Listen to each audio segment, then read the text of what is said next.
엄마, 저희가 이사 갈게요. 이사를 간다고? 네, 다른 지역으로요. 왜 갑자기? 엄마가 계속 이런 식으로 나오시니까 더 이상 여기 있을 수가 없어요. 내가 뭘 어떻게 했다고? 집까지 빼앗으시려고 하시잖아요. 빼앗는다고? 내 집인데? 법적으로는 제 집이에요. 안녕하세요. 저는 올해 68세인 김경숙이라고 해요. 평생을 자식들을 위해서만 살아온 저에게 이런 일이 일어날 줄은 정말 몰랐어요. 지금 이 글을 쓰는 것도 많은 용기가 필요했지만 혹시나 저와 같은 상황에 계신 분들께 조금이라도 도움이 될까 해서 용기를 내어보아요. 저는 남편과 함께 두 아이를 키우며 평생을 살아왔어요. 아들 승연이와 딸 승희를 낳고 기르느라 정말 힘들었지만 그때는 행복했어요. 남편은 공무원이었고 저는 집에서 아이들을 돌보며 살림을 했어요. 남편이 돈을 못 버는 건 아니었지만 시부모님과 딸린 식구들을 보살펴야 하는 장남의 위치다 보니 늘 살림이 빠듯했어요. 그래서 더 아끼고 모았고 나는 부족해도 자식들에게만큼은 부족함을 느끼게 해주고 싶지 않았어요. 해줄 수 있는 건 늘 아낌없이 지원해주는 스타일이었습니다. 특히 큰아들 승연이에게는 정말 많은 것을 해줬어요. 대학 등록금부터 시작해서 결혼자금, 신혼집 마련까지 저희 부부가 평생 모은 돈을 다 쏟아부었어요. 승연이가 결혼할 때 사돈들이 시댁에서 이 정도로 해주시다니 정말 감사하다고 할 정도였거든요. 며느리도 처음엔 참 착해 보였어요. 결혼 초기에는 어머니, 아버지 정말 감사해요. 제가 잘할게요. 라고 인사도 정중하게 했었거든요. 별다른 일이 없어도 시간이 날 때면 전화해서 이런저런 대화를 나눈다던가 종종 같이 식사도 함께하며 소소하게 그렇게 잘 지내기도 했어요. 저도 우리 며느리 참 예쁘고 착한 애라며 정말 좋아했어요. 하지만 시간이 지나면서 조금씩 변하기 시작했어요.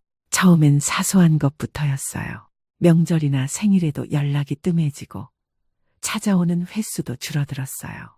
그래도 저는 젊은 부부니까 바쁘겠지라고 이해하려고 했어요.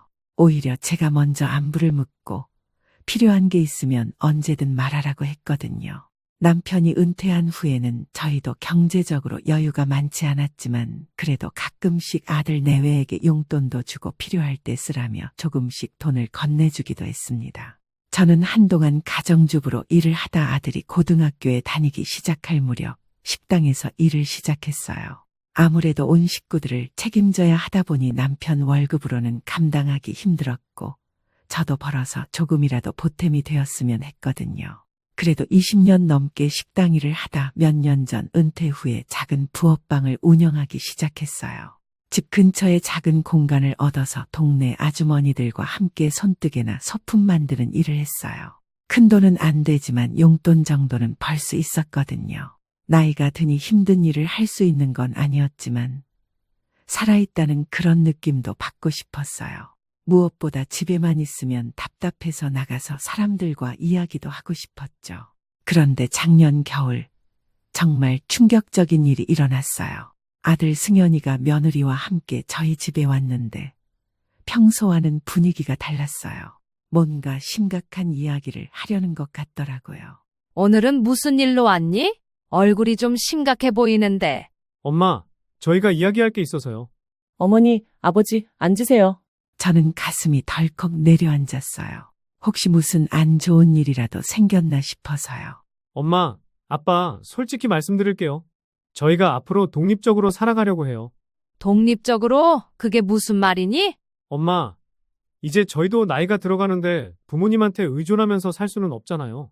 처음엔 아들이 자립정신을 가지려는 건가 싶어서 기특하기도 했어요. 그래, 그것도 좋은 생각이야. 엄마도 너희들이 독립적으로 잘 살아갔으면 좋겠어. 그런데 다음에 나온 말이 정말 충격이었어요. 그리고 엄마, 아빠도 이제 나이 드시는데 그거 다 자식들이 피해보는 거예요. 뭐라고? 나중에 나이 들어서 자식들한테 짐 되지 말라는 뜻이에요. 미리미리 준비하셔야죠. 맞아요. 요즘은 부모님들이 자식한테 의존하지 않고 독립적으로 사시잖아요. 그 순간 저는 정말 말이 안 나왔어요. 평생을 자식들을 위해 희생하며 살아왔는데 이제 나이가 들었다고 짐이 된다는 소리를 듣게 될 줄이야. 승연아, 그게 무슨 말이니? 우리가 언제 너희한테 의존했다고 그런 말을 하니? 아빠, 그런 뜻이 아니라 미리 준비하시라는 얘기예요. 저희도 이제 아이들 키우느라 바쁘고 저희 생활도 빠듯해요. 지윤아, 우리가 언제 너희한테 부탁한 적 있니? 오히려 우리가 너희 도와주기만 했잖니? 애 봐달라고 하면 가서 봐주고, 적은 금액이지만 종종 너희한테 용돈도 주고, 그런 게 짐이 되리라곤 생각도 못했다. 그건 그거고 앞으로 일을 말하는 거예요. 그날 밤 저는 잠을 한숨도 못 잤어요. 그거 다 자식들이 피해보는 거예요라는 아들의 말이 계속 머리에서 맴돌았거든요. 평생을 자식들을 위해서만 살아온 제가 이제는 짐이 되는 존재가 되었다는 게 정말 받아들여지지 않았어요. 그 일이 있은 후로 아들 부부와의 관계가 더욱 껄끄러워졌어요. 연락도 뜸해지고 만나더라도 예전 같은 따뜻함은 찾을 수 없었어요. 특히 며느리 지훈이의 태도 변화가 너무 심했어요. 결혼 초기에 그 정중하고 착했던 모습은 온데간데 없고 완전히 다른 사람이 된 것 같았어요. 어느 날 안사돈의 생일이라며 호텔에서 축하 파티를 한다는 소리를 들었어요. 며느리 친정도 제가 사는 동네여서 한 달이 건너면 다 아는 그런 사이였거든요. 1년 전 부업방에서 만나 친해진 동네 아주머니가 제가 말해주었어요. 경숙 씨, 지훈이가 며느리지? 내가 그 앞집 살잖아. 얼마 전에 그 집 엄마가 자기 생일날 와서 밥 먹고 가라고 하더라고. 호텔 뷔페 예약해놨다고. 거기서 밥 먹고 환갑 잔치한다더라. 저는 깜짝 놀랐어요. 지훈이가 그렇게 친정을 챙기는 줄 몰랐거든요. 그런데 정작 저나 남편 생일에는 전화 한 통 없었던 게 생각나더라고요. 승연아, 엄마가 들었는데 안사돈 환갑 잔치를 호텔에서 한다면서? 아, 네, 장모님이 환갑이라서요. 그래, 엄마 생일 때는 전화도 없더니 친정은 그렇게 챙기는구나. 엄마, 그런 식으로 비교하지 마세요. 상황이 다르잖아요. 뭐가 달라? 다 똑같은 부모인데. 어머니, 저희 어머님은 몸이 안 좋으셔서 특별히 챙겨드리는 거예요. 우리도 나이가 들어서 몸이 예전 같지 않은데 그건 생각 안 하니? 그건 다른 문제죠. 대화를 나누다 보니 정말 어이가 없었어요. 친정에는 아낌없이 지원하면서도 시댁에는 완전히 무관심한 거예요. 며칠 후에는 더 황당한 일이 있었어요. 지훈이 친정에서 이사를 한다며 이사 비용을 지원해달라고 했다는 거예요. 엄마, 죄송한데 좀 급한 일이 생겨서요. 무슨 일인데? 장모님 댁에서 이사를 하는데 비용이 좀 부족해서요. 이사 비용을 왜 우리한테 달라고 하니? 다른 데서 빌릴 곳이 없어서요. 나중에 꼭 갚을게요. 승연아, 우리도 형편이 넉넉하지 않다는 걸 알잖니? 그래도 급한 거니까 좀 도와주세요. 결국 저희가 부업방에서 모은 돈 중에서 상당한 액수를 내어줄 수밖에 없었어요. 나중에 갚겠다고 했지만 그 돈이 돌아올 거라는 기대는 하지 않았어요. 그런데 정작 저희가 부업방 임대료가 올라서 어려움을 겪을 때는 어떻게 했는지 아세요? 승연아, 엄마가 부업방 임대료가 많이 올라서 좀 어려운데? 혹시? 엄마, 저희도 여유가 없어요. 애 학원비에 생활비까지 빠듯해서. 부업방은 꼭 해야 하는 거예요? 그냥 그만두시면 안 되나요? 지윤아, 이 일이 엄마한테는 유일한 낙인데. 돈도 별로 안 되는 일에 왜 그렇게 매달리세요? 그 말을 듣는 순간 정말 화가 났어요. 제가 하는 일을 그렇게 하찮게 여기다니. 비록 큰 돈은 안 되지만 저에게는 생활의 활력소이자 유일한 사회활동이었거든요. 제가 어이없어 하는 걸 아는 남편이 말했어요. 지은아, 그런 식으로 말하면 안 되지.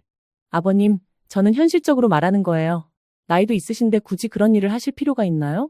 결국 저는 부업방을 포기해야 했어요. 임대료를 감당할 수 없었거든요. 그때의 상실감은 정말 말로 표현할 수 없었어요. 이런 일들이 계속되다 보니 딸 승희가 가만히 있지 않았어요. 승희는 결혼 후 7급 공무원으로 일하고 있는데 평소에도 저희 부모를 많이 챙겨주는 편이었어요. 어느 날 승희가 집에 왔을 때 제가 부업방을 그만둔 이야기를 하게 되었어요. 엄마, 부업방을 왜 그만두셨어요? 임대료가 너무 올라서 감당하기 어려워서. 오빠한테 말씀은 드려보셨어요? 그동안 받은 게 있는데. 말했지. 근데 여유 없다고 하더라. 여유 없다고요? 지난번에 이사 비용은 지원해드렸으면서요? 저는 깜짝 놀랐어요. 승희가 그 일까지 알고 있었다니. 너 그걸 어떻게 알았니? 동네에서 다 아는 얘기예요. 올케가 친정 챙기는 건 아무나 다 아는데 정작 시댁은 무시하잖아요. 승희야, 그거 사실 우리 돈으로 한 거야. 우리도 은퇴하고 많이 버는 건 아닌데 너도 알다시피 네 오빠랑 너 결혼하면서 큰 돈 들어가니까 모아둔 돈이 적었는데 이래저래 필요해서 지원해주다 보니 정말 여유가 없었는데 그럼 지원을 해주지 말았어야죠. 왜 두 분이 피해를 모시면서까지 그러세요? 그래도 급하다는데 어쩌겠니? 여건 되는 대로 갚는다고 하길래. 그래서요, 갚았어요? 안 갚았잖아요. 그러니까 이 사달이 난 거고. 운이 안 좋았던 거지 뭐. 운이 아니라요. 받는 건 좋아도 갚을 생각이 애초에 없던 거예요. 진짜 어이가 없네. 그날 저녁 승희는 아들의 집으로 직접 찾아갔어요. 나중에 들은 이야기인데 정말 큰 소리가 났다고 하더라고요. 오빠, 정말 실망이야. 승희야, 갑자기 왜 그래? 엄마가 부업방 그만두신 거 알아? 응, 들었어. 임대료가 올라서 그만둔다고 하던데. 그때 왜 도와드리지 않았어? 승희야, 우리도 여유가 없어서 그래. 여유가 없다고. 그럼 새언니네 친정 이사 비용은 어떻게 낸 거야? 그건 급한 일이었어. 엄마 부업방도 급한 일이었어. 엄마가 없었으면 오빠도 지금 자리에 있지 못했을 거야. 그동안 먹여주고 키워주고 대학 보내고 결혼 자금에 집도 떡하니 사줬으면 엄마 아빠가 할 도리는 다 하시고도 남은 거라고. 근데 벼룩의 간을 빼먹는 것도 유분수지. 정말 너무한 거 아니야? 승희야, 과거 얘기는 왜 꺼내? 과거 얘기라고. 나 같은 말 2번 안 하는데 오빠 대학 등록금부터 결혼 자금, 신혼집까지 다 누가 해준 줄 알아? 그때와 지금은 상황이 달라요. 상황이 다르다고. 친정에는 아낌없이 지원하면서 시댁에는 이런 식으로 대하는 게 맞다고 생각해? 새언니도 그러는 거 아니에요. 내가 시누이라서 우리 엄마 아빠라서 생색내는 게 아니라 도리가 아니죠. 그동안 받은 게 그분들 전 재산이나 마찬가지인데 월세 감당 못해서 부업방 그만두는 게 말이나 되는 거예요? 돈 부족한 게 왜 그러는데요? 다 오빠네 도와주느라 그런 거잖아요. 그럼 보답은 해야죠. 아니에요? 우리가 일부러 그런 것도 아니잖아. 상황이 이런 걸 어째? 아가씨가 지금 현실 파악을 제대로 못하는 것 같은데 사람마다 입장 차이라는 게 있는 거예요. 그렇게 함부로 말하지 마요. 웃기지도 않네. 정말 새언니 좋을 대로 생각해요. 지나가는 사람 붙잡고 물어봐라. 이게 맞는 경우인가? 그날 이후로 가족 내에서 큰 갈등이 생겼어요. 승희는 아들 내외를 완전히 등지게 되었고 명절이나 가족 모임에서도 냉랭한 분위기가 이어졌어요. 승현이는 저에게 와서 승희를 달래달라고 했어요. 엄마, 승희 좀 말려주세요. 너무 막 나간다니까요. 툭하면 저한테 전화하거나 집으로 찾아와서 다다다 쏴붙이고 가고 지 할 말 다 하고 가고. 승희가 뭘 잘못했는데? 할 말은 하고 살아야지. 가족끼리 이렇게 싸우는 게 좋아요? 그럼 네가 먼저 태도를 바꿔야지. 저희가 뭘 잘못했다는 거예요? 그 말을 듣는 순간 정말 어이가 없었어요. 아직도 자신들이 뭘 잘못했는지 모르고 있다니. 지윤아, 정말 모르겠어? 네, 모르겠어요. 그럼 내가 말해줄게. 친정은 챙기면서 시댁은 무시하는 게 맞다고 생각해? 저는 제 부모님을 챙기는 게 당연하다고 생각해요. 그럼 우리는 부모가 아니란 말이야?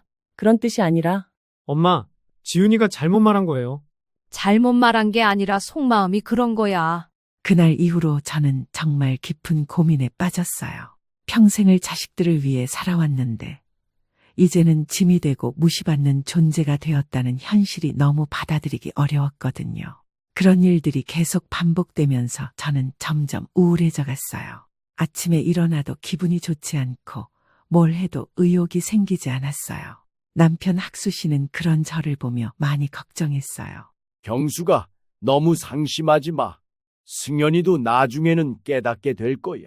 언제요? 우리가 죽을 때쯤에요? 그런 말 하지 마. 아직 젊잖아. 젊다고 하지만 벌써 우리를 짐으로 여기는데요. 남편도 할 말이 없어 하더라고요. 사실 남편도 저만큼이나 상처받았을 텐데 저를 위로하려고 애쓰는 게 더 안타까웠어요. 그런데 상황은 더욱 악화되었어요.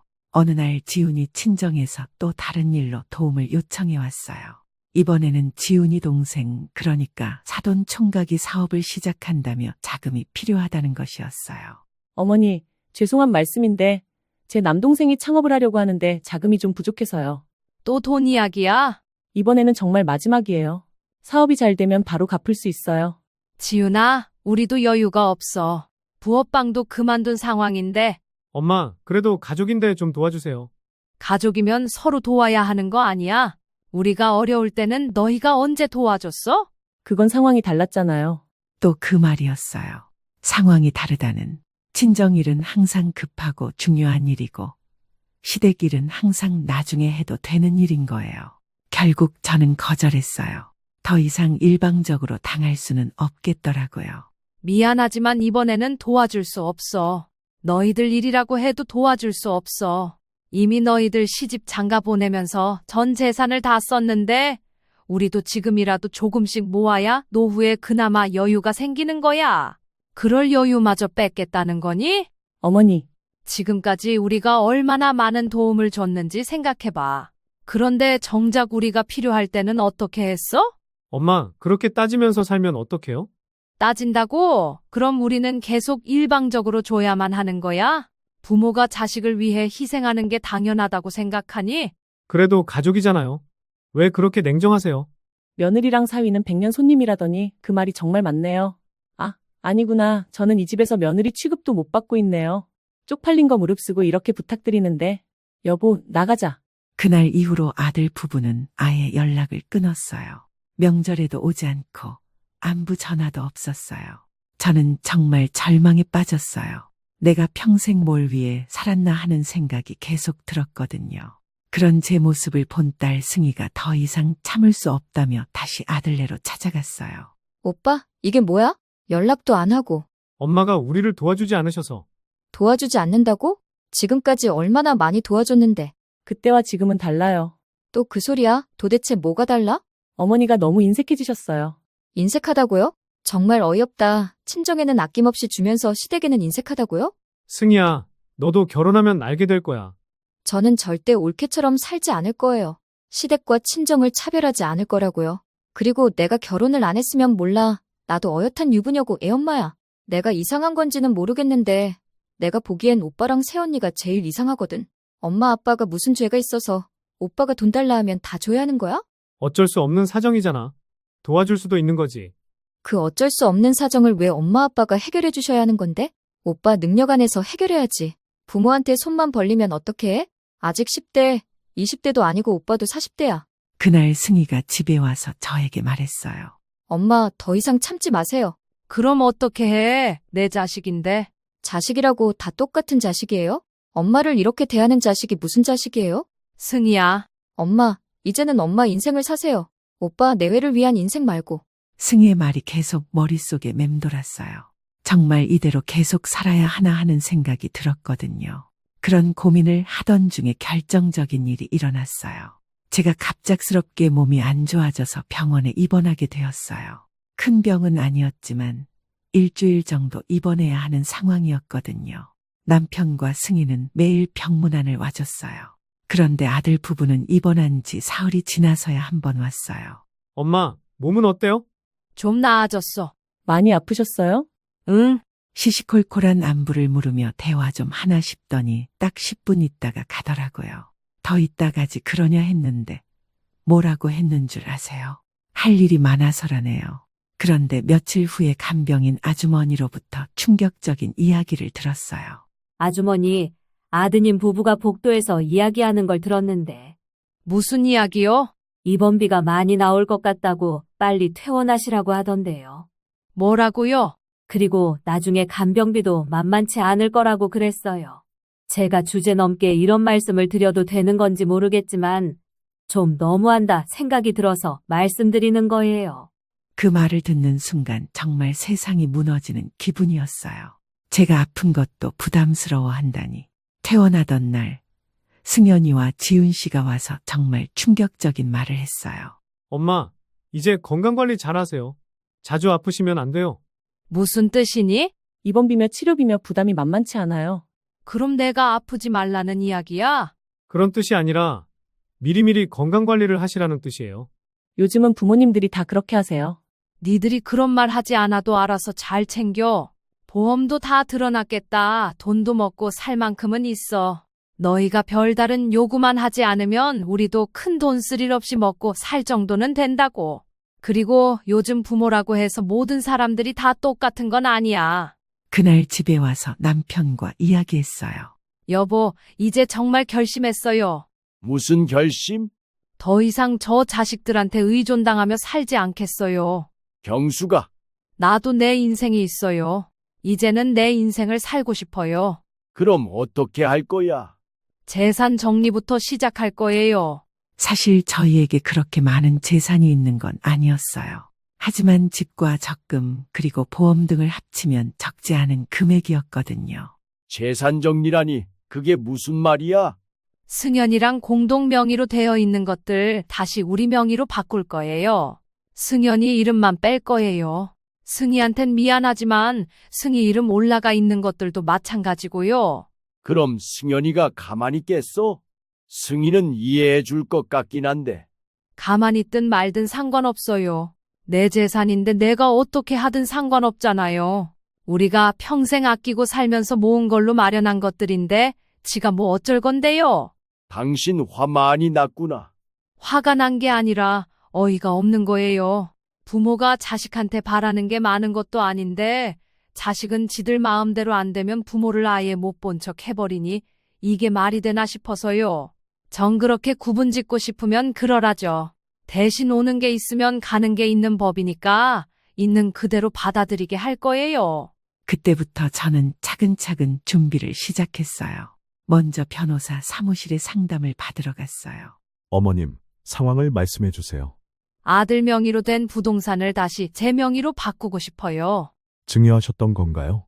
네, 결혼할 때 신혼집으로 해준 게 있고 작은 빌라랑 상가를 공동 명의로 해놨거든요. 나중에 저희 죽으면 자식들한테 물려질 재산이고 구분해서 나눠주려고 공동 명의로 올려놨던 거긴 해요. 그럼 법적으로는 신혼집은 아드님 재산이 맞습니다. 그런데 그 아파트도 증여 취소 사유가 있다면 가능할 수도 있어요. 나머지 공동 명의로 원칙상으로는 단독 취소가 불가합니다. 양측 모두의 동의가 있어야 해요. 하지만 소송으로 간다고 했을 때 취소가 가능한 사유가 있으면 됩니다. 어떤 사유요? 수증자가 증여자에 대해 부양 의무를 다하지 않았다거나 심히 모독한 경우 등이요. 그리고 공동명의 취소를 위한 사유는 크게 3가지가 있습니다. 증여자가 경제적인 어려움에 처해 있거나 수증자의 배은망덕한 행위 그리고 그 이외의 사람들이 납득할 수 있는 특별한 일이 있다던가 하는 경우요.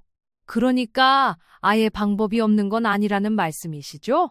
그렇죠. 이유나 증거가 확실만 하다면 유리한 건 증여자 쪽이니까요. 저는 그 말을 듣고 희망을 가졌어요. 분명히 해당되는 부분들이 있었거든요.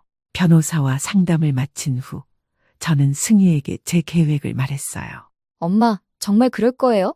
응, 더 이상 참을 수 없어. 좋은 생각이에요. 진작에 그렇게 하셨어야 했어요. 승희야, 엄마가 이렇게 하는 게 이기적인 걸까? 이기적이라고요? 엄마가 지금까지 얼마나 희생하셨는데요? 이제는 엄마를 위해 사세요. 고마워. 승희야, 엄마는 이런 말을 하면서도 내심 너한테 미안하기도 하고 괜히 너도 피해보는 거니까 혹시라도 최서방이 기분 나빠하면 네가 잘 말해줘.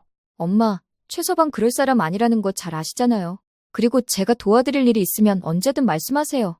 그렇게 저는 본격적으로 재산 정리에 들어갔어요. 먼저 아들 명의로 되어 있던 집에 대해 증여 취소 신청을 했어요. 당연히 아들 부부는 크게 반발했어요. 엄마, 이게 뭐예요? 갑자기 집을 돌려달라니. 내 집이야. 내가 어떻게 하든 상관없잖니? 어머니, 저희가 뭘 잘못했다고 이렇게 하세요? 뭘 잘못했냐고? 정말 모르겠어? 엄마, 화가 나신 건 알겠는데 이렇게까지 하실 거예요? 그럼 어떻게 해? 계속 무시당하면서 살라고? 저희가 언제 어머니를 무시했어요? 그 말을 듣는 순간 정말 기가 막혔어요. 아직도 자신들이 뭘 잘못했는지 모르고 있다니. 지윤아, 정말 모르겠니? 네, 모르겠어요. 그럼 내가 다시 말해줄게. 저는 그동안 있었던 일들을 하나하나 다시 말해줬어요.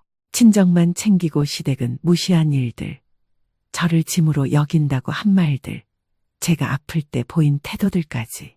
이래도 모르겠어? 그건 어머니가 오해하신 거예요. 오해라고. 엄마, 저희가 말을 잘못한 건 인정할게요. 하지만 이렇게까지 하실 건 없잖아요. 없다고? 그럼 언제까지 내가 참아야 해? 승연아, 네 엄마 마음을 이해해야지. 아버님, 그래도 이건 너무하지 않아요? 너무한 건 너희들이야. 지금까지 엄마한테 어떻게 했는지 생각해봐. 소송 거신다고 했죠? 그럼 저희도 변호사 선임하고 법적 대응하겠습니다. 결국 아들 부부는 뒤도 돌아보지 않고 집으로 돌아갔어요. 아들 녀석은 뭐라 말하고 싶은데 말을 하지 못하는 눈치였고 며느리도 어찌할 수 없다는 걸 알지만 자신의 뜻을 굽힐 생각이 없어 보였습니다. 그날부터 또 연락이 끊겼어요. 법적 절차는 생각보다 복잡했어요. 하지만 변호사의 도움으로 차근차근 진행해 나갔어요. 그 과정에서 저는 정말 많은 것들을 깨달았어요.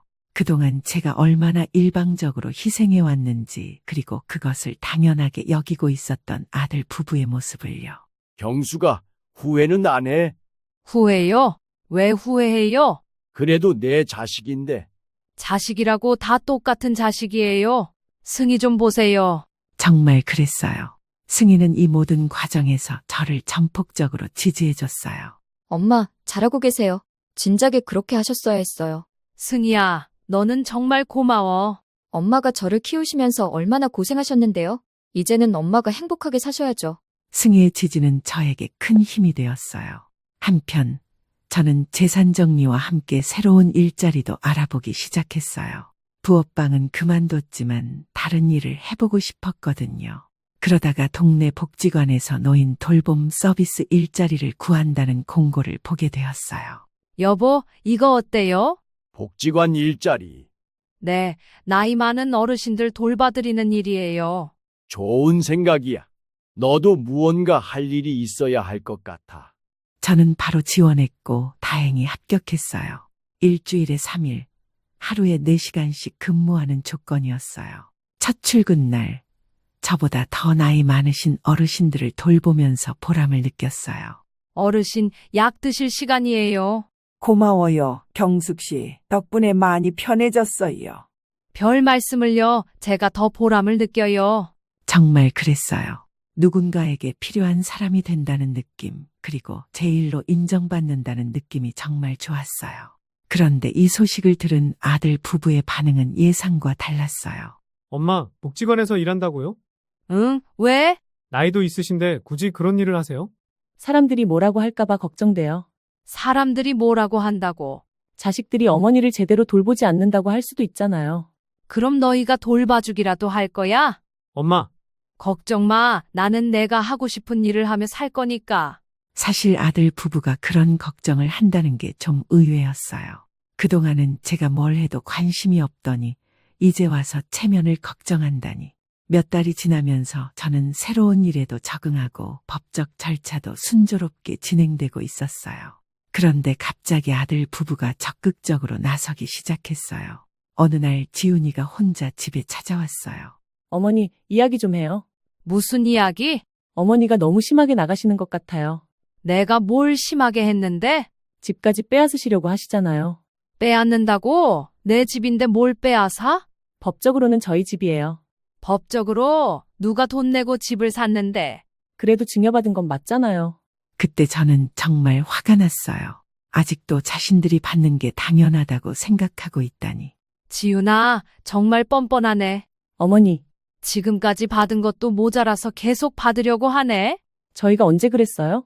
그럼 지금까지 우리한테 한 게 뭐야? 친정은 챙기면서 시댁은 무시하고. 저는 제 부모님을 챙기는 게 당연하다고 생각해요. 그럼 우리는 부모가 아니란 말이야? 그런 뜻이 아니에요. 그럼 뭔 뜻이야? 똑똑히 말해봐. 그리고 어차피 법적으로 너희 집이라고? 우리가 증여해서 너희 명의가 된 건 맞아. 하지만 사유가 있으면 증여 취소를 할 수 있다더라. 어차피 서류고 뭐고 다 있으니 증거는 충분해. 너희가 순순히 따르지 않을 것 같아서 소송 준비하는 거고. 부모의 도움이 당연한 건 아닐 텐데 너희는 뭐가 그렇게 당당해서 우리한테 그런 행동을 하는 거지? 네가 지금 하는 행동만 봐도 반성의 기미는 개미 눈곱만큼도 없다는 거 아주 잘 알겠다. 더 할 말 있어? 저는 결국 지훈이는 말을 못하고 울면서 나가더라고요. 그 다음 날에는 승연이가 와서 정말 충격적인 말을 했어요. 엄마, 저희가 이사 갈게요. 이사를 간다고? 네, 다른 지역으로요. 왜 갑자기? 엄마가 계속 이런 식으로 나오시니까 더 이상 여기 있을 수가 없어요. 내가 뭘 어떻게 했다고? 집까지 빼앗으시려고 하시잖아요. 빼앗는다고? 내 집인데? 법적으로는 제 집이에요. 똑같은 말이더라고요. 받을 때는 당연하게 받아놓고 이제 와서 법적으로 자기 집이라니. 그럼 가. 누가 붙잡니? 정말 그렇게 생각하세요? 응, 가고 싶으면 가. 엄마, 후회하실 거예요. 후회는 네가 할 거야. 그렇게 아들 부부는 정말로 이사를 갔어요. 다른 지역으로 멀리 이사를 가버렸어요. 처음에는 조금 허전했어요. 그래도 내 자식인데 이렇게 멀리 가버리다니. 여보, 괜찮아. 뭐가요? 승현이가 이사 간 거 말이야. 괜찮아요. 오히려 속이 시원해요. 정말 그랬어요. 더 이상 눈치 볼 일도 없고 무시당할 일도 없으니까 오히려 마음이 편했어요. 아들 부부가 이사를 간 후 저희 집은 정말 평화로워졌어요. 더 이상 눈치 볼 일도 없고 스트레스 받을 일도 없었어요. 저는 복지관 일에 더욱 열심히 참여했어요. 어르신들을 돌보는 일이 정말 보람 있었거든요. 경숙 씨, 덕분에 우리가 많이 편해졌어. 어르신들이 건강하시면 저도 기뻐요. 자식들은 잘 지내? 내 딸이 자주 와서 챙겨줘요. 그거 참 다행이네. 자식 복이 있어. 정말 그렇더라고요. 승희는 예전보다 더 자주 와서 저희를 챙겨줬어요. 엄마, 오빠 연락은 없어요? 없어. 있어도 받지 않을 거야. 잘하셨어요. 이제는 엄마가 편하게 사세요. 승희야, 너 덕분에 엄마가 든든해. 저야말로 엄마가 있어서 든든해요. 남편도 새로운 일자리를 구했어요. 동네 빨래 공장에서 파트타임으로 일하게 된 거예요. 나도 뭔가 일을 해야겠어. 집에만 있으니까 답답해. 몸은 괜찮겠어요? 괜찮아. 적당히 몸을 움직이는 게 오히려 건강에 좋대. 그럼 좋네요. 그렇게 저희 부부는 각자 일을 하면서 활기찬 노년을 보내기 시작했어요. 한편 법적 절차도 순조롭게 진행되어서 결국 집을 다시 제 명의로 되찾을 수 있었어요. 준비 기간도 길고 법적 판결을 받기까지 제법 오래 시간이 걸렸지만 결국 법도 저희 부부의 편을 들어준 겁니다. 아들 내외는 길길이 판결이 난 뒤 길길이 날뛰고 난리도 아니었어요. 집에 찾아오는 건 물론이거니와 승인의 집에 가서도 한바탕 소란을 피웠다고 했어요. 자신들이 강하게 나가면 저희가 마음이 약해져 아무것도 못하리라 생각했던 걸까요? 어머님, 수고하셨습니다. 이제 집이 다시 어머님 명의가 되었어요. 정말 감사해요. 변호사님 덕분에 좋은 결과 얻을 수 있었어요. 좋은 말씀도 많이 해주시고 제 이야기 들어주시느라 정말 고생 많으셨고 감사했습니다. 당연한 결과예요. 부양 의무를 다하지 않은 상황에서는 증여 취소가 가능하거든요. 앞으로는 조심해야겠어요. 네, 재산 관리 잘하시길 바라요. 집을 되찾고 나니 정말 마음이 홀가분했어요. 더 이상 누구에게 휘둘릴 필요도 없고 내 인생을 내가 결정할 수 있게 되었어요. 그렇게 평온한 시간이 6개월 정도 지났을 때였어요. 갑자기 승현이에게서 전화가 왔어요. 엄마, 왜? 저희 좀 어려워졌어요. 어려워졌다니? 이사 오면서 돈이 많이 들어가고 지훈이 친정에서 빌린 돈도 갚아야 하고 그래서? 혹시 도와주실 수 있을까요? 저는 정말 기가 막혔어요. 그동안은 연락도 안 하더니 어려우니까 이제 도와달라고 하네요. 승현아, 너 지금 뭐라고 했니? 엄마, 정말 어려운 상황이에요. 그럼 지훈이 친정에서 도와주면 되잖아. 거기서도 더 이상은 어려워해요. 그럼 어쩔 수 없네. 엄마, 승현아, 네가 뭐라고 했었는지 기억나? 뭐라고요? 나이 들어서 자식들한테 짐 되지 말라고 했잖아. 우리도 이제 우리 인생을 살 계획이니 너희도 짐이 되지 말아줄래? 엄마, 그때는 제가 잘못 말한 거예요. 잘못 말한 게 아니라 속마음이었잖아. 엄마, 정말 잘못했어요. 잘못했다는 걸 이제 알았어? 네, 정말 후회하고 있어요. 하지만 저는 더 이상 넘어갈 수 없었어요.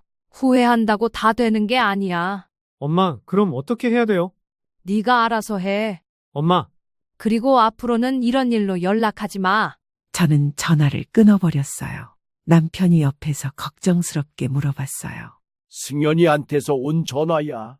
네, 돈 빌려달라고 하네요. 그래서 뭐라고 했어? 거절했어요. 그래도 내 자식인데. 여보, 지금까지 우리가 얼마나 많이 해줬는데요. 이제는 그만해도 되지 않을까요? 그렇긴 하지만 그리고 승희 좀 보세요. 똑같은 자식인데 얼마나 다른가요? 정말 그랬어요. 승희는 저희가 어려울 때도 항상 도와주려고 했는데 승연이는 자기 일만 생각하더라고요. 그 후로도 승연이는 몇 번 더 연락을 해왔어요. 하지만 저는 받지 않았어요. 더 이상 그런 일방적인 관계는 지속하고 싶지 않았거든요. 그러던 어느 날 정말 예상치 못한 일이 일어났어요. 승희가 급하게 집에 와서 이야기하는데 승연이가 사업에 실패해서 정말 큰 어려움에 처했다는 거예요. 엄마, 오빠가 정말 힘들어해요. 그래? 사업에 실패해서 빚까지 생겼다고 해요. 그럼 어쩔 수 없네. 엄마, 그래도 한 번만 도와주시면 안 돼요? 오빠라서, 자식이라서가 아니라 애를 생각해서요. 애는 죄가 없잖아요. 저는 승희가 그런 말을 할 줄 몰랐어요. 그동안 누구보다 오빠 내외를 비판했던 승희가 말이에요. 승희야, 네가 왜 그런 말을 해? 엄마, 저도 오빠가 미워요. 하지만 그래도 가족이잖아요. 가족이라고? 네, 아무리 미워도 가족은 가족이에요. 승희의 말에 저는 많은 생각이 들었어요. 정말 가족이란 게 뭘까 하는 생각 말이에요. 승희야, 엄마가 너무 매정했나? 아니에요. 오빠가 잘못한 게 맞아요. 하지만 이제는 정말 후회하고 있는 것 같아요. 후회한다고 다 되는 건 아니야. 알아요. 하지만 한 번만 기회를 주시면 안 될까요? 그날 밤 저는 남편과 오랫동안 이야기했어요. 여보, 어떻게 할 거야? 모르겠어요. 정말 모르겠어요. 그래도 내 자식인데. 자식이라고 다 똑같은 자식이에요. 그렇긴 하지만 정말 어려운 상황이라면 그럼 여보는 도와주고 싶어요? 솔직히 복잡해. 정말 복잡한 문제였어요. 분명히 승연이가 잘못했지만 그래도 내 자식이니까요. 며칠 후 저는 결국 승연이를 만나기로 했어요. 하지만 조건이 있었어요. 지훈이와 함께 와야 한다는 조건이었어요. 엄마, 어머니, 두 사람 다 많이 초췌해져 있었어요. 특히 지훈이는 예전에 그 거만한 모습은 온데간데 없고 완전히 위축되어 있더라고요. 앉아. 엄마, 정말 죄송해요. 어머니, 저도 정말 잘못했어요. 뭘 잘못했는지 말해봐. 제가 시댁을 무시하고 친정만 챙겼어요. 그게 다야? 그리고 어머니를 짐으로 생각했어요. 또? 엄마의 희생을 당연하게 여겼어요. 맞아. 그래서 어떻게 하겠다는 거야? 앞으로는 정말 달라질게요. 저도 진짜 반성하고 있어요. 하지만 저는 쉽게 넘어갈 수 없었어요. 말은 누구나 할 수 있어. 어떻게 믿어? 엄마, 지금까지 너희가 한 걸 생각해보면 믿기 어려워. 어머니, 정말 마지막 기회를 주세요. 마지막 기회라고. 네, 정말 마지막이에요. 저는 한참을 고민했어요. 정말 기회를 줘야 하나, 말아야 하나. 결국 저는 조건을 내걸었어요. 좋아. 그럼 조건이 있어. 무슨 조건이에요? 앞으로는 친정과 시댁을 똑같이 대해야 해. 금전적으로 뭘 얼마를 주고 말고 그런 게 아니라 진심을 다하라는 이야기야. 네, 그렇게 할게요. 그리고 우리를 무시하는 말은 절대 하지 마. 당연히 그렇게 할게요. 마지막으로 다시는 돈 빌려달라고 하지 마. 네, 알겠어요. 이 조건들을 지키지 않으면 정말 끝이야. 네, 꼭 지킬게요. 그렇게 저는 마지막으로 아들 부부에게 기회를 주기로 했어요. 하지만 이번에는 완전히 다른 관계로 시작하는 거였어요. 우선 당장 급한 상황을 해결해 주기 위해 어느 정도 도움을 줬어요. 하지만 예전처럼 아낌없이 주는 게 아니라 꼭 필요한 만큼만이었어요. 이번이 정말 마지막이야. 네, 알겠어요. 정말 감사해요. 어머니, 앞으로는 정말 잘할게요. 말로만 하지 말고 행동으로 보여줘. 그 후로 아들 부부의 태도가 정말 많이 달라졌어요. 특히 지훈 씨의 변화가 눈에 띄게 컸어요. 어머니, 안녕히 계세요. 응, 조심히 가. 다음 주말에 또 올게요. 그래. 예전 같으면 상상도 할 수 없는 일이었어요. 지훈이가 먼저 인사를 하고 자주 오겠다고 말하다니. 그리고 정말 약속을 지켰어요. 매주 한 번씩은 꼭 들러서 안부를 묻고 필요한 게 없는지 물어봤어요. 어머니, 몸은 괜찮으세요? 응, 괜찮아. 복지관 일은 어때요? 재미있어. 보람도 느끼고. 그래도 너무 무리하지는 마세요.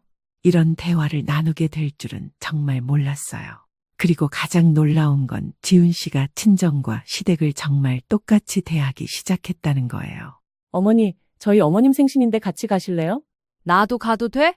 당연하죠. 가족인데. 그럼 좋지. 안사돈 생일 축하하는 자리에 저희 부부를 초대한 겁니다. 정말 상상도 못했던 일이었어요. 그날 식사 자리에서 안사돈이 저에게 말했어요. 사부인, 지훈이가 사부인 이야기를 자주 해요. 그래요? 네, 그동안 잘못했다고, 앞으로는 잘 모시겠다고. 다행이네요. 사부인이 잘 가르쳐 주셔서 감사해요. 제가 더 잘 가르쳤어야 했는데, 죄송해요. 그래도 미워하지 않고 예뻐해 주셔서 감사해요. 그 말을 듣고 저는 조금 뿌듯했어요. 제가 단호하게 나선 것이 결국 좋은 결과로 이어진 것 같아서요. 그렇게 몇 달이 지나면서 정말 많은 것이 달라졌어요. 우선 명절이 되니까 확연한 차이를 느낄 수 있었어요. 예전에는 지훈이가 친정만 가고 시댁은 뒷전이었는데 이제는 양쪽을 다 챙기더라고요. 어머니, 추석 때 저희가 차례 준비 도와드릴게요. 그래, 고마워. 제가 음식도 좀 해올게요. 너무 무리하지 마. 괜찮아요. 가족인데요. 정말 감동적이었어요. 가족인데요라는 말을 지훈이 입에서 들을 줄이야. 그리고 승연이도 많이 달라졌어요.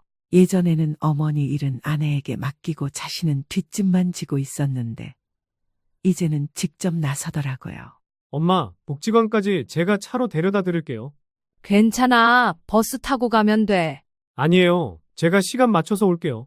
그럼 고마워. 이런 작은 변화들이 정말 큰 의미가 있었어요. 예전에는 저희가 불편해도 신경 쓰지 않았는데 이제는 먼저 챙겨주려고 하거든요. 특히 제가 몸이 조금 안 좋을 때 반응이 완전히 달라졌어요. 어느 날 감기에 걸려서 며칠 복지관에 못 가게 되었는데 그 소식을 들은 아들 부부가 바로 달려왔어요. 어머니, 약은 드셨어요? 응, 먹었어. 병원에는 가보셨어요? 감기인데 뭘. 그래도 나이가 있으시니까 병원에 가보시는 게 좋을 것 같아요. 제가 모셔다 드릴게요. 예전 같으면 입원비 부담된다고 했을 텐데 이제는 오히려 먼저 병원에 가자고 하네요. 괜찮다니까. 어머니, 건강이 가장 중요해요. 저희가 걱정돼서 그래요. 그 말을 들으니까 정말 뭉클했어요. 저희가 걱정돼서 그래요라니. 결국 병원에 갔는데 단순 감기가 아니라 기관지염이었어요. 약을 처방받아서 며칠 더 쉬어야 했어요. 그런데 그동안 아들 부부가 정말 헌신적으로 돌봐줬어요. 매일 와서 안부를 묻고 약 챙겨주고 식사도 준비해서 가져왔어요. 어머니, 죽 끓여왔어요. 고마워. 너무 수고시키네. 무슨 말씀을요? 당연한 거죠. 엄마, 약 시간 됐어요. 그래, 고마워. 빨리 나으셔야 해요. 이런 모습을 보면서 정말 많은 생각이 들었어요. 사람이 정말 변할 수 있구나 하는 생각도 들고 그동안 제가 너무 참고만 있었던 게 문제였구나 하는 생각도 들었어요. 남편도 그런 변화를 신기하게 여겼어요. 여보, 승연이하고 지훈이가 정말 많이 달라졌네. 그러게요. 당신이 단호하게 나선 게 잘한 일이었어.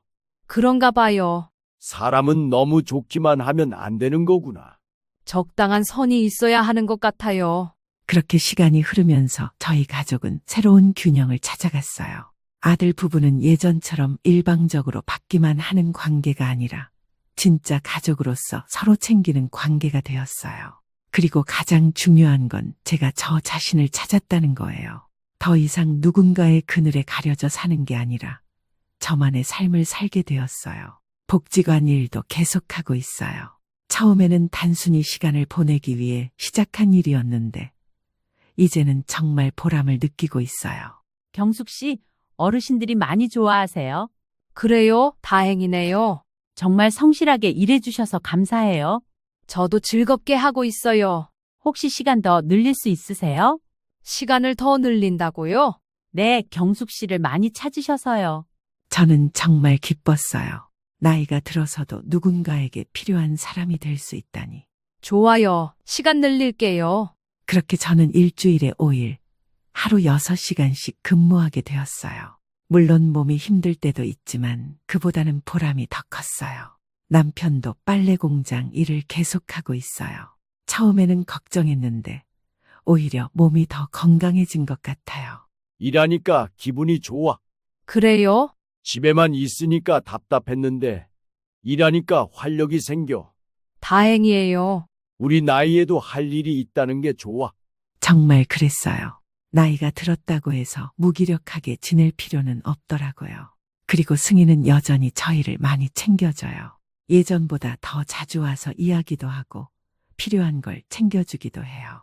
엄마, 요즘 어때요? 좋아, 일도 재미있고. 오빠는 어때요? 많이 달라졌어. 정말 달라졌어. 다행이에요. 엄마가 단호하게 하셔서 그래요. 그런가? 네, 때로는 단호해야 해요. 승희의 말이 맞았어요. 때로는 단호함이 필요한 법이에요. 그렇게 1년이 지나면서 정말 많은 것이 자리를 잡았어요. 아들 부부는 정말로 변했어요. 단순히 겉모습만 변한 게 아니라 마음가짐부터 완전히 달라진 것 같았어요. 어느 날 지훈 씨가 혼자 집에 와서 진심 어린 사과를 했어요. 어머니, 정말 죄송해요. 왜 갑자기? 그동안 제가 정말 못됐어요. 이제 와서 뭔 소리야? 어머니가 그렇게 단호하게 나서지 않으셨으면 저는 계속 그렇게 살았을 거예요. 그래? 네, 정말 감사해요. 저를 깨우쳐 주셔서. 지훈아, 이제는 그만하자. 네, 앞으로는 정말 잘할게요. 그 말을 들으니까 정말 다 용서가 되더라고요. 그동안 쌓였던 원망이나 서운함이 다 사라지는 기분이었어요. 그리고 승현이도 마찬가지였어요. 엄마, 저 때문에 많이 힘드셨죠? 힘들기도 했지. 정말 죄송해요. 그때는 제가 너무 어렸어요. 어렸다기보다는 철이 없었던 거지. 맞아요. 정말 철이 없었어요. 이제 알면 됐어. 앞으로는 진짜 효도할게요. 효도는 특별한 게 아니야. 그냥 자주 안부 묻고 존중해주면 되는 거야. 네, 꼭 그렇게 할게요. 이런 대화를 나누고 나니까 정말 마음이 편해졌어요. 더 이상 서로 어색하지도 않고 자연스러운 가족이 된 기분이었어요. 그렇게 또 시간이 흘러서 저는 이제 70세가 되었어요. 남편은 72세가 되었고요.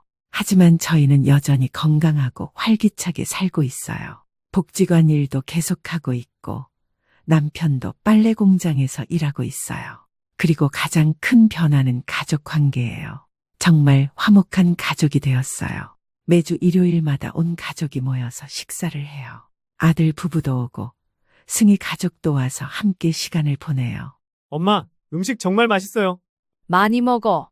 어머니, 제가 설거지 할게요. 괜찮아. 아니에요, 제가 할게요. 엄마, 요즘 일은 어때요? 재미있어. 보람도 느끼고. 몸은 안 힘들어요? 괜찮아. 오히려 일하니까 더 건강한 것 같아. 이런 평범한 대화들이 얼마나 소중한지 몰랐어요. 예전에는 이런 것도 당연하게 여겼는데 이제는 하나하나가 다 고마워요. 그리고 아들 부부가 정말 많이 챙겨줘요. 특히 지훈이의 변화가 정말 놀라워요. 어머니, 병원 검진 받으러 가실 때 제가 모셔다 드릴게요. 혼자 갈 수 있어. 아니에요, 제가 같이 가서 의사 선생님 말씀도 들어야죠. 그럼 고마워. 당연한 거예요. 이런 모습을 보면서 정말 뿌듯해요. 제가 단호하게 나선 것이 결국 모두에게 좋은 결과를 가져온 것 같아서요. 이제 돌이켜보면 그때 제가 한 결정이 정말 잘한 일이었다고 생각해요. 만약 그때 계속 참고 넘어갔다면 아마 지금도 똑같은 상황이었을 거예요. 아니, 더 심해졌을 수도 있어요. 사람은 경계선이 필요해요. 아무리 가족이라고 해도 무조건 참고 희생만 할 수는 없어요. 그리고 진짜 사랑은 때로는 단호함을 필요로 해요. 제가 아들 부부에게 단호하게 나선 것도 결국은 사랑이었다고 생각해요. 그들이 잘못된 길로 가는 것을 막아준 거니까요. 지금 생각해보면 그때 승희가 해준 말이 정말 맞았어요. 때로는 단호해야 한다는 그 말이에요. 너무 착하기만 하면 오히려 상대방을 버릇없게 만들 수도 있어요. 적당한 선이 있어야 건강한 관계를 유지할 수 있는 것 같아요. 그리고 나이가 들었다고 해서 무기력하게 살 필요는 없다는 것도 깨달았어요. 저는 지금도 일을 하고 있고 그것이 저에게 큰 활력소가 되고 있어요. 복지관에서 일하면서 저보다 더 나이 많으신 어르신들을 돌보고 있는데 그분들께 제가 필요한 사람이라는 느낌이 정말 좋아요. 경숙 씨 덕분에 우리가 많이 편해졌어. 제가 더 보람을 느껴요. 나이가 들어도 이렇게 일할 수 있다는 게 참 좋아. 그래요. 일하니까 더 건강한 것 같아요. 이런 대화를 나누면서 저도 많이 배워요. 나이는 숫자에 불과하다는 것, 건강하면 무엇이든 할 수 있다는 것을요. 그렇게 안정적인 생활을 하던 중에 새로운 기회가 찾아왔어요. 복지관에서 어르신들을 위한 프로그램을 새로 만들겠다며 제게 운영을 맡아달라고 하는 거예요. 경숙 씨, 어르신들이 경숙 씨를 정말 좋아하세요. 감사해요. 그래서 새로운 프로그램을 경숙 씨가 맡아서 해주셨으면 해요. 저요? 네, 어르신들과의 소통 프로그램이에요. 제가 할 수 있을까요? 물론이죠. 경숙 씨만큼 어르신들 마음을 잘 아는 분도 없어요. 처음에는 부담스러웠어요. 제가 그런 큰 일을 맡을 수 있을까 싶어서요. 하지만 가족들이 모두 지지해줬어요. 엄마, 정말 잘하실 거예요. 걱정돼. 뭐가 걱정이에요? 엄마만큼 사람들 마음을 잘 아는 분도 없는데. 엄마, 저희가 도와드릴 일이 있으면 언제든 말씀하세요. 어머니, 화이팅이에요. 남편도 적극적으로 지지해줬어요. 경수가 해봐. 잘할 거야. 정말 할 수 있을까요? 당연히 할 수 있어. 네가 얼마나 세심하고 따뜻한 사람인데.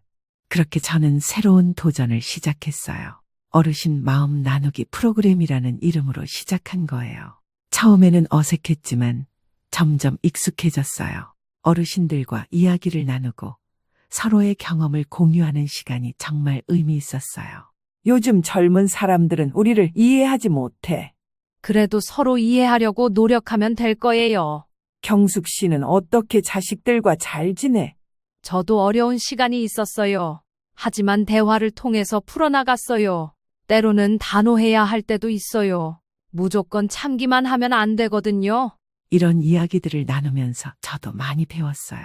다른 어르신들도 저와 비슷한 고민을 하고 계시더라고요. 프로그램을 시작한 지 6개월이 지나니까 정말 큰 변화가 있었어요. 참여하시는 어르신들이 많아졌고 만족도도 높아졌어요. 경숙 씨, 정말 대단해요. 뭐가요? 프로그램 만족도가 95%예요. 정말요? 네, 어르신들이 정말 좋아하세요. 다행이네요. 다른 복지관에서도 벤치마킹 하려고 문의가 와요. 정말 뿌듯했어요. 제가 하는 일이 다른 사람들에게도 도움이 되고 있다니. 그리고 가장 기뻤던 건 가족들이 정말 자랑스러워했다는 거예요. 엄마, 신문에 나오셨네요. 신문에? 복지관 우수 프로그램으로 소개됐어요. 어머니, 정말 자랑스러워요. 신문에 제 사진과 함께 프로그램이 소개된 걸 보니까 정말 감동이었어요. 나이가 들어서도 이런 성취를 할 수 있다니. 남편도 정말 기뻐했어요. 여보, 정말 대단해. 뭐가 대단해요? 나이가 들어서 새로운 일에 도전하는 게 쉬운 일이 아닌데. 그냥 재미있어서 한 거예요. 그래도 대단해. 나도 자랑스러워. 이런 말을 들으니까 정말 힘이 났어요. 그동안 정말 많은 일들이 있었지만 지금은 너무나 행복해요. 가족들과의 관계도 정말 좋아졌고 제 일에서도 보람을 느끼고 있어요. 그리고 무엇보다 제 자신에게 만족하고 있어요. 이제 아들 부부와는 정말 좋은 관계를 유지하고 있어요. 서로를 존중하고 배려하는 진짜 가족이 되었어요. 앞으로도 지금처럼만 서로를 생각하는, 서로를 진심으로 위해주는 그런 가족이 되고 싶어요. 지금 생각해보니 행복하기 위해서 딱히 특별한 방법이 있는 건 아닌 것 같아요. 서로의 진심을 얼마나 잘 알아주느냐, 얼마나 노력하느냐에 따라 달린 일이죠. 어떻게 보면 제일 간단한 방법일 수도 있겠네요. 아무튼요, 저는 요즘 너무 행복에 겨워 사는 것 같아요.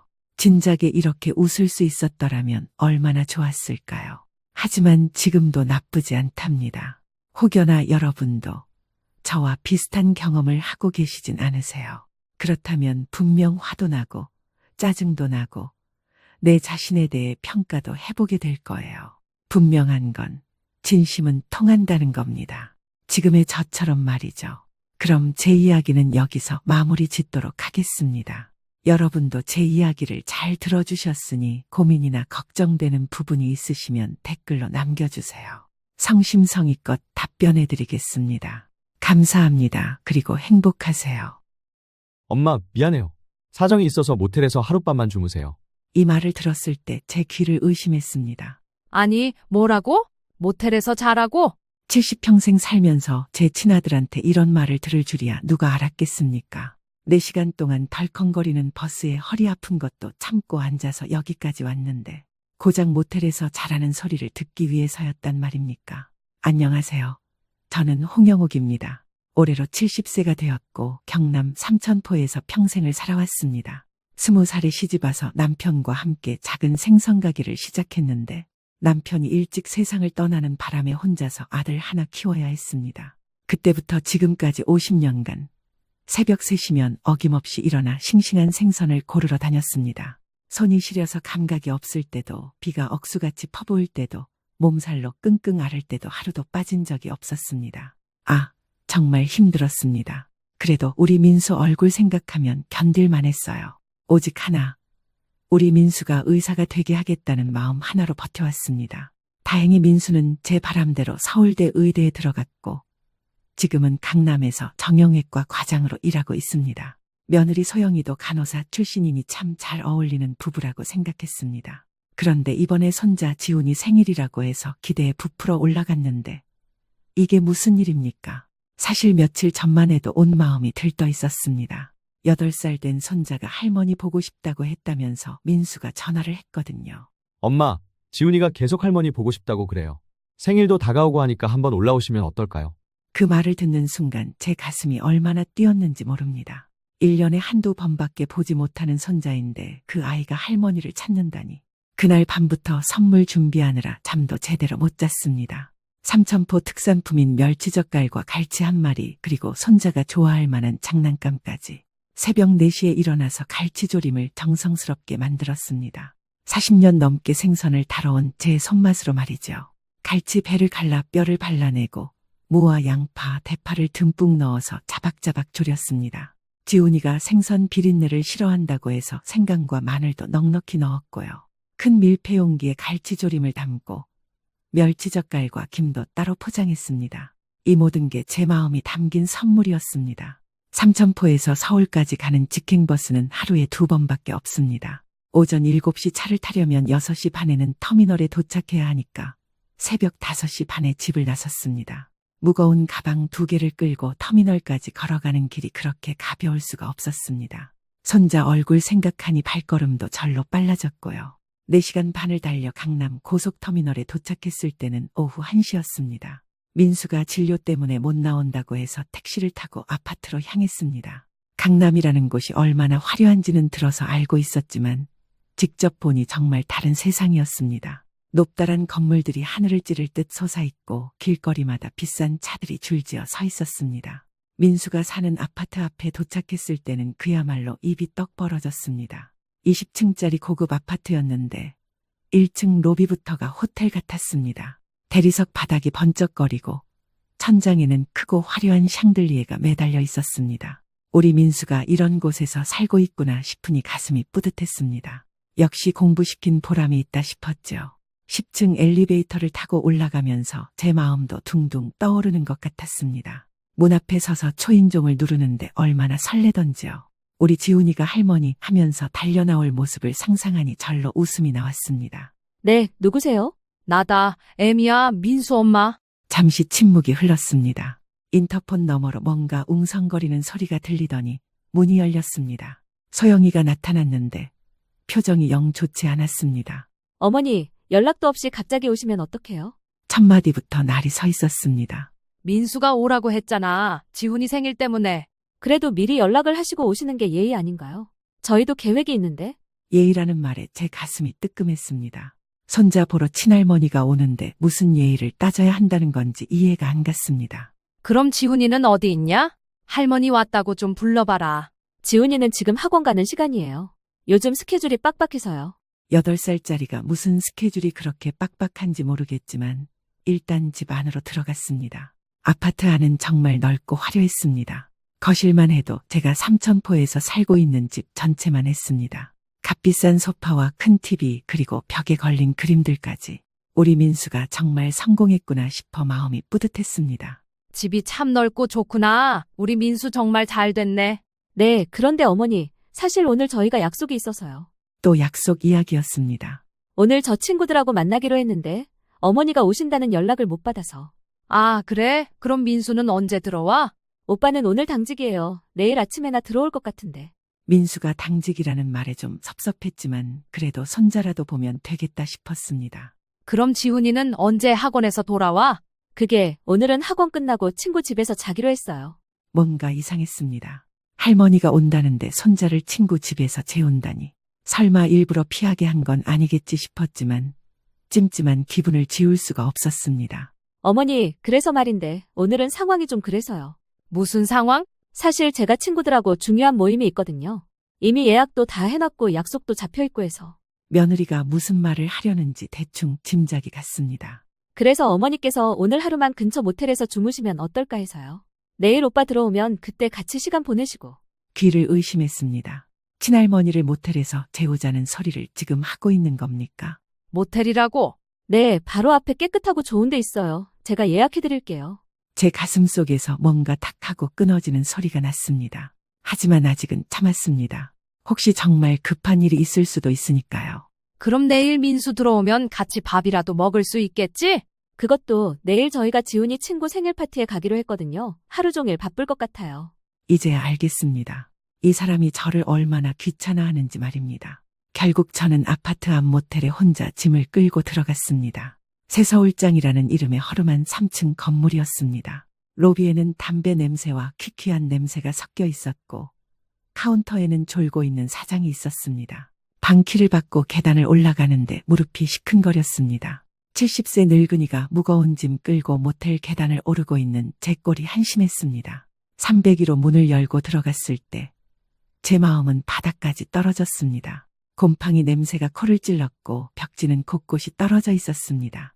침대 시트는 언제 갈았는지 알 수 없을 정도로 낡아 있었고 작은 창문 하나로는 햇빛도 제대로 들어오지 않았습니다. 이곳이 우리 며느리가 친할머니를 위해 준비한 잠자리였습니다. 무거운 가방을 바닥에 내려놓고 침대 끝에 털썩 앉았습니다. 그제야 눈물이 핑 돌았습니다. 50년 전 일이 떠올랐습니다. 20살에 시집와서 낯선 삼천포 땅에서 시어머니 모시고 살 때였습니다. 그때 시어머니가 제게 하신 말씀이 있었습니다. 영호가, 며느리라는 게 시집 식구들이 편하게 해주려고 온 거야. 네가 편하려고 온 게 아니고. 그 말씀을 가슴에 새기고 평생을 살았습니다. 시어머니가 편찮으실 때는 밤새 간병했고 시숙님들 명절에 오면 음식 준비에 뒷정리까지 다 혼자 했습니다. 한 번도 힘들다는 소리 한 적 없습니다. 그게 며느리의 도리라고 생각했으니까요. 그런데 우리 며느리는 어떻습니까? 시어머니가 손자 보러 왔는데 모텔에서 자라고 합니다. 친구들과의 약속이 시어머니보다 더 중요하다고 생각하는 겁니다. 휴대폰을 꺼내 민수에게 전화를 걸었습니다. 하지만 당직이라 그런지 전화를 받지 않았습니다. 문자라도 보내려고 했는데 손가락이 떨려서 제대로 입력이 안 됐습니다. 그냥 모텔 침대에 누워서 천장을 바라봤습니다. 이상하게 눈물은 나지 않았습니다. 대신 가슴속에서 차가운 무언가가 올라오는 것을 느꼈습니다. 50년 전 시어머니 말씀이 계속 맴돌았습니다. 며느리는 시집 식구들 편하게 해주려고 온 거야. 그런데 우리 며느리는 누굴 편하게 해주려고 우리 집에 온 건지 모르겠습니다. 해가 저물어갈 무렵 복도에서 시끄러운 소리가 들려왔습니다. 술 취한 사람들이 왁자지껄 떠들며 지나가는 소리였습니다. 여기서 하룻밤을 보내야 한다니. 70평생 이런 대접을 받아본 적이 없었습니다. 그때 휴대폰이 울렸습니다. 민수였습니다. 엄마, 지금 어디 계세요? 소영이한테 들었는데 모텔에 계신다고? 응, 네 마누라가 모텔에서 자라고 해서 여기 있다. 아, 그게 엄마, 죄송해요. 소영이가 오늘 중요한 약속이 있다고 해서. 중요한 약속이 할머니보다 더 중요하냐? 그게 아니라 엄마, 내일 제가 쉬니까 내일 같이 시간 보내요. 지훈이도 내일은 집에 있을 거고. 아들도 며느리 편이었습니다. 변명만 늘어놓을 뿐 미안하다는 말 한마디 제대로 하지 않았습니다. 그래, 알았다. 내일 보자. 전화를 끊고 나니 더욱 적막했습니다. 창문 밖으로 아들이 사는 아파트가 보였습니다. 불과 100m도 안 떨어진 곳에 있는 그 화려한 건물. 그 안에서 우리 며느리는 친구들과 즐거운 시간을 보내고 있을 것이고 우리 민수는 병원에서 환자들을 돌보고 있을 것입니다. 그리고 저는 이 춥고 퀴퀴한 모텔 방에서 혼자 밤을 보내야 합니다. 가방에서 정성스럽게 싸온 갈치조림을 꺼내보았습니다. 아직도 따뜻한 온기가 남아있었습니다. 새벽부터 공들여 만든 이 음식을 과연 누가 먹어줄까 싶었습니다. 그때 제 마음속에서 작은 의심이 고개를 들기 시작했습니다. 혹시 며느리가 처음부터 저를 오지 말라고 생각했던 건 아닐까? 민수가 엄마 오라고 했을 때 속으로는 달가워하지 않았던 건 아닐까? 그래서 일부러 이런 상황을 만든 건 아닐까? 아니다. 그럴 리 없다고 스스로를 달랬습니다. 우리 며느리가 아무리 그래도 그렇게 못된 사람은 아닐 것이라고 믿고 싶었습니다. 하지만 가슴 한구석에서는 차가운 예감이 자꾸만 올라왔습니다. 내일이면 모든 게 확실해질 것 같았습니다. 과연 우리 가족이 저를 진짜로 어떻게 생각하고 있는지 말입니다. 밤이 깊어갔지만 잠은 오지 않았습니다. 복도에서 들려오는 소음과 퀴퀴한 냄새 때문만이 아니었습니다. 마음속 깊은 곳에서 올라오는 불안감 때문이었습니다. 혹시 내일은 더 큰 충격이 기다리고 있는 건 아닐까 하는 예감이 들었습니다. 그리고 그 예감은 틀리지 않았습니다. 모텔에서 뒤척이며 보낸 밤이 지나고 아침이 밝았습니다. 제대로 잠을 못 잤지만 그래도 오늘은 민수도 있고 지훈이도 볼 수 있다는 생각에 마음을 다잡았습니다. 아침 8시에 민수한테 전화를 걸었습니다. 엄마, 안 주무셨어요? 목소리가 피곤해 보이시는데. 응, 좀 그렇네. 그런데 민수야, 지훈이 아침밥은 먹었냐? 네, 소영이가 챙겨줬어요. 그런데 엄마, 미안한데 아침에 급히 병원 가야 할 일이 생겼어요. 또 시작이었습니다. 응급 환자가 들어왔나? 아니에요. 그냥 좀 급한 일이 있어서 점심때쯤 돌아올게요. 뭔가 석연치 않았지만 의사 일이라니 어쩔 수 없다고 생각했습니다. 그럼 소영이하고 지훈이는 집에 있지? 지훈이는 오전에 태권도 학원 가고요. 소영이는 글쎄요, 집에 있을 거예요. 민수의 대답이 영 시원하지 않았습니다. 하지만 어쨌든 며느리하고 손자는 만날 수 있을 것 같았습니다. 모텔 세면대대에서 찬물로 세수를 하고 옷을 갈아입었습니다. 어제 가져온 외출복 중에서 가장 깔끔한 걸로 골라 입었습니다. 손자 앞에서 초라한 모습은 보이고 싶지 않았거든요. 10시쯤 되어서 아파트로 향했습니다. 어제와 똑같은 번쩍거리는 로비를 지나 엘리베이터를 탔습니다. 10층에서 내려 초인종을 눌렀는데 한참을 기다려야 문이 열렸습니다. 어머니, 왜 이렇게 일찍 오세요? 일찍이라니 벌써 10시가 넘었는데 말입니다. 지훈이 아직 안 갔냐? 할머니가 왔다고 좀 불러봐라. 아직 준비 중이에요. 그런데 어머니.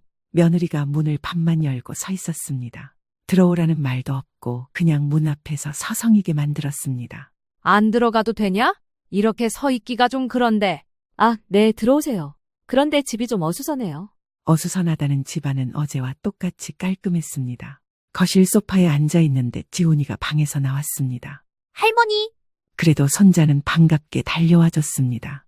1년 만에 보는 손자가 훌쩍 커서 기특했습니다. 우리 지훈이 많이 컸네. 할머니가 맛있는 거 많이 가져왔다. 가방에서 어제 정성스럽게 싸온 갈치조림을 꺼냈습니다. 멸치젓갈과 김도 함께요. 이거 할머니가 새벽부터 만든 갈치조림이야. 지훈이 좋아하는 달달한 맛으로 만들었어. 어머니, 그런 거 가져오지 마세요. 며느리의 말에 제 손이 멈췄습니다. 지훈이 요즘 아토피 때문에 음식 조절하고 있거든요. 짠 음식이나 기름진 음식 못 먹어요. 엄마, 난 괜찮은데. 안 돼. 의사 선생님이 당분간 조심하라고 했잖아. 손자가 먹고 싶어 하는데 며느리가 막는 모습을 보니 가슴이 답답했습니다. 그럼 나중에 아토피 나으면 먹으면 되지. 냉장고에 넣어두자. 냉장고도 지금 꽉 차 있어서요. 어머니, 정말 이런 거 가져오지 마세요. 며느리의 목소리에 짜증이 섞여 있었습니다. 마치 쓸데없는 짐을 가져왔다는 듯한 말투였습니다. 그때 위층에서 누군가 내려오는 소리가 들렸습니다. 엘리베이터 문이 열리더니 단정한 옷차림의 여자가 나타났습니다. 김소영의 어머니 이순이었습니다. 민수와 소영이 결혼할 때 몇 번 만난 적이 있는 사돈이었죠. 어머, 사돈 언제 오셨어요? 어제 왔습니다. 사돈께서도 잘 지내셨지요? 네, 덕분에요. 그런데 여기서 뵈니 반갑네요. 반갑다고는 하지만 표정이 영 어색했습니다. 예전에 만났을 때도 서로 어색했는데 지금도 마찬가지였습니다. 엄마, 어떻게 내려왔어요? 지훈이 태권도 학원 데려다 주려고. 그런데 사돈, 여기서 주무시는 거예요? 아니요. 앞에 모텔에서 잤습니다. 이 말을 들은 이순이의 표정이 미묘하게 변했습니다. 아, 그러셨구나. 소영아, 그럼 어머니 모시고 맛있는 거라도 드시지 그래. 엄마, 제가 지금 바빠서요. 곧 나가야 해서. 며느리가 또 나간다는 소리를 하니 속이 터졌습니다. 어디 가는데? 필라테스 수업 있어요. 개인 트레이닝이라 취소하면 비용이 나가서요. 필라테스보다 어머니가 먼저지 않냐? 엄마, 저도 제 스케줄이 있다고요. 사돈 앞에서도 이런 말을 하는 며느리를 보니 기가 막혔습니다. 이순이도 당황한 표정이었습니다. 할머니, 저도 곧 학원 가야 해요. 그래? 그럼 할머니가 태권도 학원까지 따라가도 되겠냐? 어머니, 그러지 마세요. 손자와 함께 가는 것도 막는 며느리였습니다. 소영아, 그래도 할머니가 오셨는데 좀 같이 시간을 보내드려야지. 엄마, 저 정말 급해요. 늦으면 안 돼요. 며느리는 그 말을 끝으로 방으로 들어가 옷을 갈아입기 시작했습니다.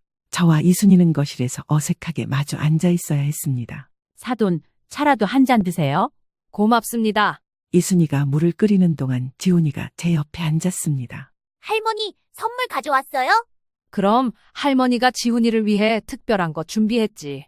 가방에서 장난감을 꺼내주자 지훈이가 환하게 웃었습니다. 그 모습만 봐도 여기까지 온 보람이 있었습니다. 지훈아, 할머니께 인사드리고 학원 가자. 며느리가 화장을 마치고 나왔습니다. 운동복 차림이었는데 그 운동복도 비싸 보이는 브랜드였습니다. 할머니, 저 가야 해요. 나중에 봐요. 그래, 학원 열심히 다녀와라. 지훈이가 나가고 나니 며느리도 따라 나갔습니다.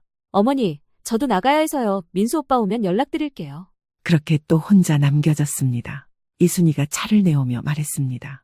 사돈, 소영이가 요즘 좀 예민해요. 아이 키우고 집안일 하느라 스트레스가 많거든요. 그래도 시어머니 앞에서 저렇게 하는 건 좀. 미안해요. 제가 소영이한테 얘기해 볼게요. 사돈이 대신 사과하는 모습을 보니 더 부끄러웠습니다. 이순이와 어색하게 차를 마시고 있는데 민수가 들어왔습니다. 엄마, 여기 계셨네요. 장모님도 안녕하세요. 민수야, 수고 많다. 응급환자 때문에 나갔다면서? 네, 그게 좀 급한 케이스였어서요. 민수가 뭔가 어색해하는 것 같았지만 넘어갔습니다. 민수야, 엄마가 갈치조림 해왔는데 지훈이가 못 먹는다더라. 아, 그게 요즘 아토피 때문에 음식 조절하고 있어서요.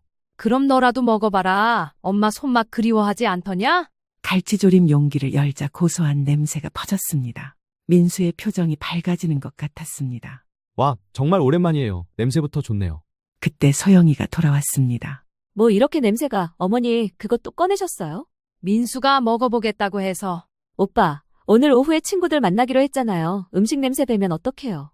며느리가 눈짓으로 뭔가 신호를 보내자 민수가 머뭇거렸습니다. 그게 엄마, 오늘 제가 의사 친구들하고 중요한 모임이 있어서요. 아들마저 변명을 늘어놓기 시작했습니다. 그럼 언제 같이 식사할 수 있겠냐? 글쎄요, 저희 이번 주 스케줄이 빡빡해서.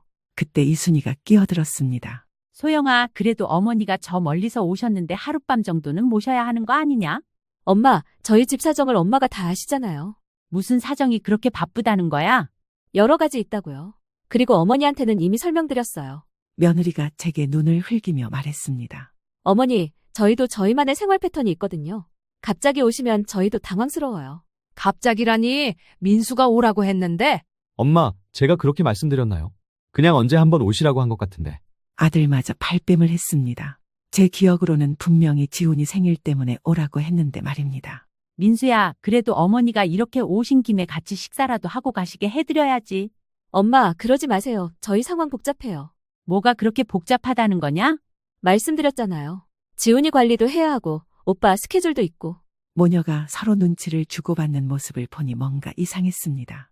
이순이도 처음에는 저를 감쌌지만 딸의 눈치를 보더니 점점 말이 줄어들었습니다. 그럼 나는 언제까지 여기 있어야 하냐? 어머니 마음이지 뭐. 그런데 저희는 내일도 약속이 있어서. 내일도 만날 수 없다는 뜻이었습니다. 결국 모텔에서 하루 더 보내고 그냥 삼천포로 내려가라는 소리였습니다. 엄마, 죄송해요. 다음에는 미리 연락드리고 시간 맞춰서. 다음이 언제인데? 아들이 대답하지 못했습니다. 그 순간 제 가슴 속에서 뭔가 단단하게 얼어붙는 것을 느꼈습니다. 50년간 이 아들을 위해 새벽부터 밤늦게까지 일했는데 지금 제가 받는 대접이 이것입니까? 모텔에서 자고 언제 볼지도 모르는 다음을 기약하며 빈손으로 돌아가라는 겁니까? 사돈, 속상하시겠어요? 저라도 그럴 것 같아요. 엄마, 왜 자꾸 끼어들어요? 내가 끼어드는 게 아니라 상식적으로 생각해봐도 이건 좀 아니다 싶어서. 엄마는 저희 사정 모르잖아요. 모녀가 서로 티격태격하는 소리를 들으니 더 서글펐습니다. 제가 여기 있는 것 때문에 집안이 시끄러워지고 있었습니다. 그만해요들. 내가 그냥 내려갈게요. 엄마, 그러지 마세요. 저녁이라도 같이 드시고 가세요. 오빠, 저녁에 우리 약속 있다고 했잖아요. 그 약속 미룰 수 있는 거 아니야? 벌써 2번이나 미뤘는데 또 미루면 안 돼요. 아들이 말할 때마다 며느리가 가로막았습니다. 민수도 결국 며느리 눈치를 보며 입을 다물었습니다. 그 모습을 보는 순간 저는 알았습니다. 우리 아들이 이 집에서 얼마나 작아져 있는지 말입니다. 이순이가 안타까운 표정으로 저를 바라봤습니다. 사돈, 제가 대신 죄송해요. 아닙니다. 사돈 잘못이 아니에요. 그때 지훈이가 태권도복을 입고 나왔습니다. 할머니, 저 학원 가요. 언제 또 와요? 모르겠다. 지훈아, 할머니도 바쁜 일이 많아서. 손자에게까지 거짓말을 하는 제 자신이 한심했습니다. 하지만 언제 온다고 약속할 수도 없는 상황이었습니다. 지훈이가 나간 후 집안에는 어색한 침묵만 흘렀습니다. 그럼 저도 나가볼게요. 며느리는 급하게 가방을 챙겨 나갔습니다. 마치 저를 피해 도망가는 것 같았습니다. 이순이가 한숨을 쉬며 말했습니다. 사돈, 정말 미안해요. 소영이가 요즘 좀 예민해서. 사돈, 우리가 자식들 잘못 키운 건 아닐까요? 뭔 소리예요? 둘 다 잘 키웠잖아요. 잘 키웠으면 어떻게 이런 일이 생기겠습니까?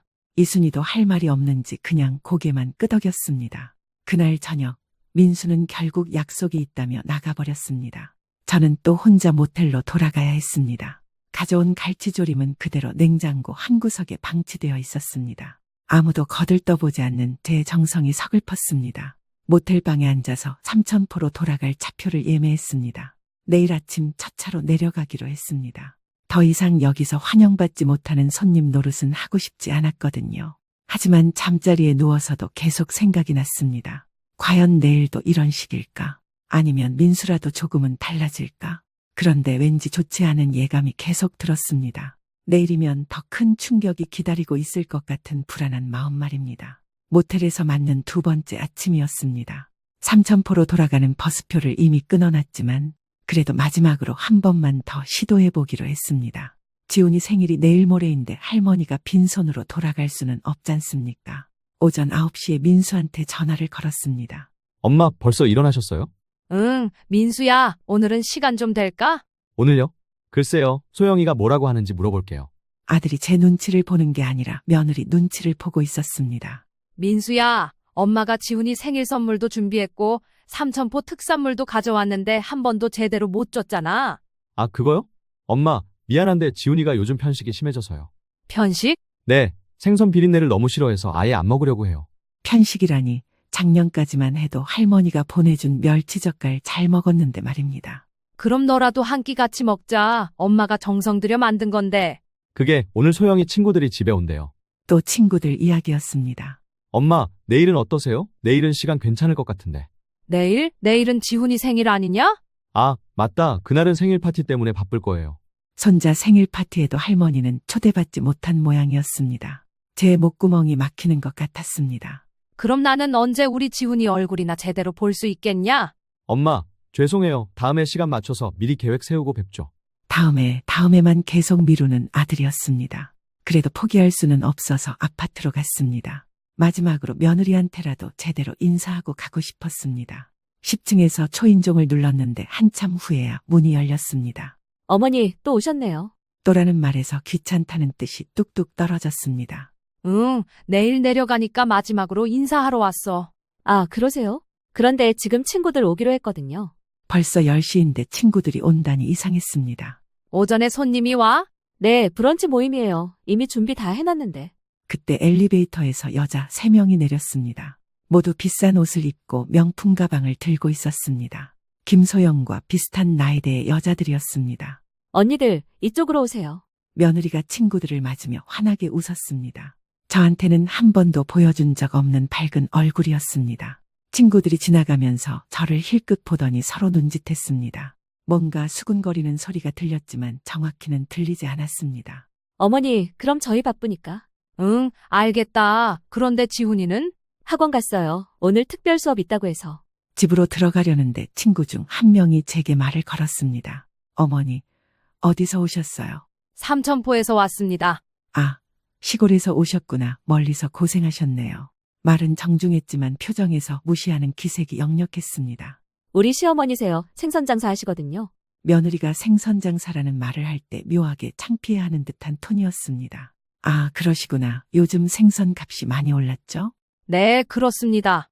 친구들이 서로 눈짓하며 뭔가 재미있어 하는 것 같았습니다. 어머니, 저희 브런치 준비해야 해서요. 시간이. 그래, 알겠다. 그런데 이거라도 냉장고에 넣어두면 안 될까? 갈치조림 용기를 다시 꺼내 보였습니다. 친구 중 한 명이 코를 찡긋하며 말했습니다. 와, 냄새가 진짜 강하네요. 이게 뭐예요? 갈치조림이요. 저희는 안 먹는 음식인데. 아, 그래서 냄새가 이렇게. 소영아, 환기 좀 시켜야겠다. 그러게요. 어머니, 이런 거 정말 가져오지 마세요. 며느리가 친구들 앞에서 대놓고 제 음식을 거부했습니다. 친구들이 킥킥거리며 웃는 소리가 들렸습니다. 그럼 나는 이걸 어떻게 하냐? 그냥 가져가세요. 저희는 정말 안 먹어요. 소영아, 시골 음식은 원래 냄새가 좀 강하지 않아? 정성은 좋은데. 언니, 요즘 누가 이런 거 먹어요? 나트륨 덩어리잖아요. 나트륨 덩어리라니. 어휴. 제가 새벽부터 마음 담아서 만든 음식을 나트륨 덩어리라고 했습니다. 가슴이 무너지는 것 같았어요. 맞아. 요즘은 건강식품만 먹잖아. 특히 지훈이 같은 애들은 더더욱. 그러니까요. 어머니는 옛날 방식으로만 생각하세요. 옛날 방식이라니. 50년간 이 음식으로 아들을 키웠는데 이제 와서 옛날 방식이라고 했습니다. 친구들이 히덕거리며 웃는 소리가 계속 들렸습니다. 제가 우스운 구경거리가 된 것 같았습니다. 그럼 나는 이제 뭘 해야 하냐? 어머니, 저희 정말 바빠요. 지훈이 생일 준비도 해야 하고.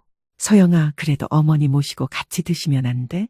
언니, 어머니는 우리 음식 안 드실 거예요. 입맛이 다르시거든요.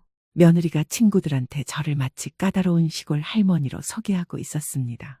제가 먹지 않는 게 아니라 며느리가 안 주려고 하는 건데 말입니다. 소영아, 그럼 나는 언제까지 여기 있어야 하냐? 어머니 마음이시죠? 저희는 오늘도 일정이 있어서요. 그때 친구 중 한 명이 킥킥거리며 말했습니다. 소영아, 시어머니가 이렇게 자주 오시나 봐. 아니에요. 거의 안 오시는데 이번에 갑자기. 아, 미리 말씀 안 드리고 오신 거구나. 그럼 좀 당황스럽겠다. 그러니까요. 저희도 나름 계획이 있는데. 며느리가 친구들 앞에서 저를 마치 무계획적이고 몰상식한 시골 할머니로 만들어버렸습니다. 제 얼굴이 화끈거렸습니다. 70평생 이런 모욕을 당해본 적이 없었습니다. 그때 위층에서 이순이가 내려왔습니다. 어머, 사돈 아직 여기 계셨어요? 네, 사돈 인사드리려고 왔는데. 소영아, 어머니 모시고 점심이라도 같이 드려야지. 엄마, 지금 언니들이랑 브런치 먹기로 했다고요. 그럼 어머니도 같이 드시면 되잖아. 저희는 샐러드 중심으로 먹는데 어머니가 드실 수 있을까요? 친구 중 한 명이 의미심장하게 웃으며 말했습니다. 그러게요. 입맛이 많이 다르실 거예요. 며느리가 친구들과 한편이 되어 저를 배제하려고 했습니다. 나도 샐러드 정도는 먹을 수 있어. 어머니, 저희 오늘 여자들끼리만 만나는 거거든요. 좀 불편하실 거예요. 불편하다는 건 저한테 하는 말이 아니라 자기들이 불편하다는 뜻이었습니다. 맞아. 우리 얘기도 하고 하는데 어른이 계시면 눈치 보이잖아. 그러니까요. 어머니, 이해해 주세요. 이해해달라니. 70세 시어머니더러 며느리 친구 모임에 끼지 말라고 이해해달라는 겁니까? 소영아, 그래도 그렇지. 어머니가 저 멀리서 오셨는데. 엄마도 왜 자꾸 그래요? 저희 사정이 있다고 했잖아요. 이순이도 딸의 퉁명스러운 말에 입을 다물었습니다. 그때 민수가 들어왔습니다. 엄마 여기 계셨네요. 안녕하세요. 장모님. 민수야, 어머니가 내일 내려가신대. 아, 그래요? 벌써요? 벌써라니. 마치 제가 일찍 떠나는 것처럼 말했습니다. 사흘째 모텔에서 지내고 있는데 벌써라는 게 말이 됩니까? 민수야, 엄마가 마지막으로 부탁 하나만 하자. 네, 뭐든지 말씀하세요. 지훈이하고 단둘이서 1시간만 시간을 보내고 싶어. 그것도 안 되겠냐? 민수가 소영이를 쳐다봤습니다. 제 부탁을 들어줄지 말지 며느리한테 허락을 구하는 눈빛이었습니다. 지훈이 오늘 일정이 빡빡해서요. 태권도 끝나고 바로 피아노 학원 가야 하거든요. 그래도 잠깐 정도는. 오빠, 왜 자꾸 그래요? 지훈이 스케줄 관리하는 거 얼마나 힘든 줄 알아요? 며느리가 아들한테까지 화를 내기 시작했습니다. 그 모습을 보던 친구들이 수군거렸습니다. 소영아, 괜찮아. 우리 이해해. 맞아. 애 키우는 엄마들 마음 우리가 다 알지. 언니들 고마워요. 어머니 이해해 주시죠? 며느리가 친구들한테는 고맙다고 하면서 저한테는 이해해달라고 했습니다. 제가 무슨 떼를 쓰고 있는 사람처럼 만들어버렸습니다. 민수야, 너는 어떻게 생각하냐? 아들이 한참 머뭇거리더니 작은 목소리로 말했습니다. 엄마, 소영이 말이 맞는 것 같아요. 지훈이 스케줄이 정말 빡빡해서. 그 순간 제 가슴에 큰 구멍이 뚫리는 것 같았습니다. 아들마저 며느리 편을 들었습니다. 50년 동안 혼자서 키운 아들이 지금 제 앞에서 며느리 편을 들고 있었습니다. 친구들이 보는 앞에서 말입니다. 그래, 알겠다. 더 이상 말하고 싶지 않았습니다. 제 목소리가 떨리는 것 같아서 짧게 대답했습니다. 친구들 중 한 명이 동정하는 듯한 목소리로 말했습니다. 어머니, 요즘 젊은 엄마들은 다 그래요. 아이 교육에 신경을 많이 쓰거든요. 그러니까요. 지훈이도 경쟁이 치열한 학교 다니고 있어서 신경 쓸 게 많아요. 그럼 어머니도 이해해주세요. 다 지훈이 미래를 위한 거니까. 이제는 친구들까지 나서서 저를 이해시키려고 했습니다. 마치 제가 철없는 할머니라도 되는 양말입니다. 그래, 나도 손자 미래가 중요한 줄 안다. 가방을 정리하며 일어섰습니다. 더 이상 여기 있으면 안 될 것 같았습니다. 어머니, 갈치는 어떻게 하실 거예요? 내가 가져갈게. 모텔에서 어떻게 드세요? 냄새도 나고. 소영아, 그냥 냉장고에 넣어두면 안 돼? 친구가 말했지만 며느리가 고개를 저었습니다. 냉장고 공간이 없어요. 그리고 냄새가 다른 음식에 뵐까봐. 결국 제가 정성 들여 만든 갈치조림을 다시 가방에 넣어야 했습니다. 친구들이 보는 앞에서 거절당하는 모습이 그렇게 처참할 수가 없었습니다. 현관문을 나서는데 뒤에서 친구들의 목소리가 들렸습니다. 소영아, 힘들겠다. 시어머니가 저렇게 자주 오시면. 그러게요. 미리 연락도 없이 오시고. 이상한 음식도 자꾸 가져오시고. 이상한 음식이라니. 제 평생의 자부심이었던 손맛을 이상한 음식이라고 했습니다. 차라리 솔직하게 얘기하는 게 나을 것 같은데. 어떻게 말해요? 오지 말라고 할 수도 없고. 그냥 바쁘다고 하면 되잖아. 몇 번 그러면 알아서 안 올 텐데. 엘리베이터 문이 닫히면서 그 소리들이 차단되었습니다. 하지만 제 귀에는 계속 맴돌고 있었습니다. 몇 번 그러면 알아서 안 올 텐데. 그 말이 제 가슴을 송곳으로 찌르는 것 같았습니다. 1층 로비에 내려와서도 다리에 힘이 풀려 한동안 소파에 앉아 있어야 했습니다. 지나가는 사람들이 저를 이상하게 쳐다봤지만 신경 쓸 겨를이 없었습니다. 제 머릿속은 방금 들은 그 말들로 가득했습니다. 이상한 음식, 옛날 방식, 알아서 안 올 텐데. 그리고 그 모든 말에 고개를 끄덕이며 동조하던 우리 며느리의 모습. 아들은 끝까지 한마디 제대로 된 말을 하지 못했습니다. 제 편을 들어주기는커녕 며느리가 하는 말에 그냥 고개만 끄덕였습니다. 모텔로 돌아가는 길이 그렇게 길고 처량할 수가 없었습니다. 무거운 가방을 끌고 걸어가면서 자꾸만 눈물이 핑 돌았습니다. 하지만 길거리에서 울 수는 없어서 꾹 참았습니다. 모텔 방에 들어와서야 비로소 눈물이 터져나왔습니다. 50년 동안 아들 하나 잘 키워보겠다고 악착같이 살아왔는데 이게 제가 받을 대접입니까? 갈치조림 용기를 열어보니 아직도 맛있어 보였습니다. 혼자서 한 젓가락 떠먹어보니 짠맛과 함께 쓴맛이 올라왔습니다. 이 맛이 나트륨 덩어리라고 했던 며느리의 목소리가 귀에 맴돌았습니다. 그날 밤 저는 중요한 결심을 했습니다. 이제 더 이상 구걸하듯 사랑을 받으려 하지 않겠다고 말입니다. 만약 우리 가족이 정말로 저를 이렇게 생각한다면 저도 제 방식대로 살아가겠다고 다짐했습니다. 하지만 그때는 몰랐습니다. 제가 얼마나 큰 결심을 하게 될지 그리고 그 결심이 우리 가족을 어떻게 바꿔놓을지 말입니다. 다음 날 새벽 6시 저는 서울 고속터미널에 서 있었습니다. 삼천포행 첫 차를 기다리면서 지난 사흘간의 일들을 되짚어봤습니다. 모텔에서 보낸 이틀 밤, 며느리의 차가운 대접, 아들의 침묵, 그리고 친구들 앞에서 당한 그 모욕. 제 평생 이런 대접을 받으리라고는 꿈에도 생각지 못했습니다. 버스가 터미널을 빠져나가면서 서울의 높은 건물들이 뒤로 멀어져 갔습니다. 그중 어딘가의 40억짜리 아파트에서 우리 아들 가족이 편안하게 살고 있겠죠. 제가 50년간 새벽잠을 설쳐가며 벌어준 돈으로 말입니다. 4시간 후 삼천포에 도착했을 때는 오전 11시였습니다. 바닷바람이 얼굴을 스치는 순간 비로소 숨이 트이는 것 같았습니다. 역시 이곳이 제 자리였습니다. 집에 도착해서 짐을 풀면서 가져온 갈치조림을 보니 또 서글펐습니다. 아무도 먹어주지 않은 제 정성이 애처로웠습니다. 그냥 버리기에는 아까워서 냉장고에 넣어두었습니다. 혼자 먹기에는 너무 많이 만들었거든요. 오후에 가게로 나갔습니다. 직원들이 반갑게 맞아줬습니다. 사장님, 서울 다녀오셨어요? 손자 생일 잘 보내고 오셨겠네요? 직원들의 순수한 인사말에 가슴이 찡했습니다. 이곳 사람들은 저를 진짜로 반겨주는데 제 가족은 왜 그렇지 못할까요? 응, 다녀왔어. 그런데 오늘 매출은 어땠나? 오늘 갈치가 특히 잘 나갔어요. 사장님 갈치조림 소문이 나서 그런가 봐요. 갈치조림 이야기에 또 마음이 쓰였습니다. 여기서는 제 요리를 최고라고 하는데 서울에서는 이상한 음식 취급을 받았으니 말입니다. 그날 저녁집에 혼자 앉아서 속으로 중얼거렸습니다. 에잇, 정말 어떻게 이런 일이. 제가 잘못 생각한 걸까요? 요즘 세상이 다 이렇게 바뀐 걸까요? 시어머니가 손자 보러 가는 것도 미리 허락을 받아야 하는 세상인가요? 아무리 생각해봐도 이해가 안 갔습니다. 아니야, 이건 아니다 싶었습니다. 그때 옆집 김 사장이 들렀습니다. 20년 넘게 알고 지낸 동네 부동산 중개업자였습니다. 영옥 씨, 서울 다녀오셨다며? 얼굴이 좀 어두워 보이네. 별일 없었어. 그런데 영옥 씨, 혹시 서울 쪽 부동산 투자 생각 없어? 갑자기 그게 왜?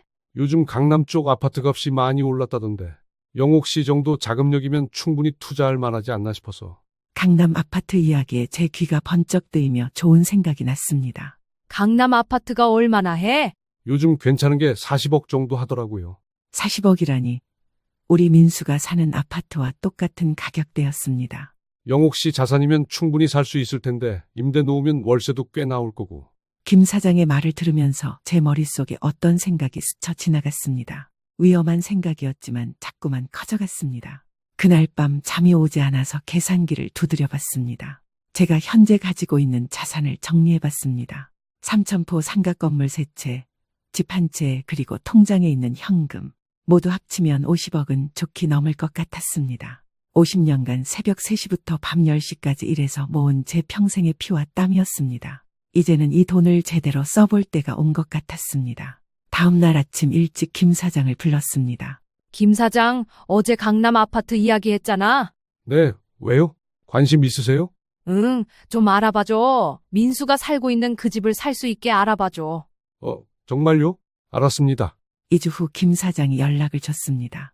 영옥 씨, 민수 살고 있는 그 강남구 대치동 아파트 40억 정도인데 그쪽 지역 부동산하고 통화해보니 그 집 소유자가 집을 지금 팔려고 내놨대요.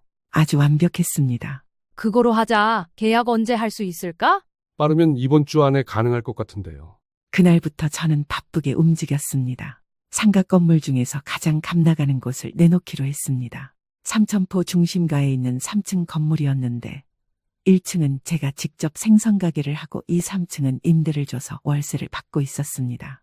이 건물만 팔아도 25억은 충분히 나올 것 같았습니다. 하지만 이 건물을 팔면 제 부수입원이 사라지는 셈이었습니다. 그래도 상관없었습니다.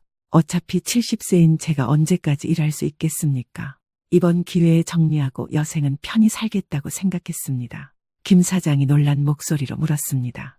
영옥 씨, 정말 그 건물 파실 거예요? 그거 월세만 해도 한 달에 1,100만 원 나오는데. 팔 거야. 빨리 알아봐줘. 알겠어요. 그런데 왜 갑자기 이런 결정을 하신 거예요? 내일이니까 김 사장이 알 거 없어. 그냥 그렇게 좀 부탁해.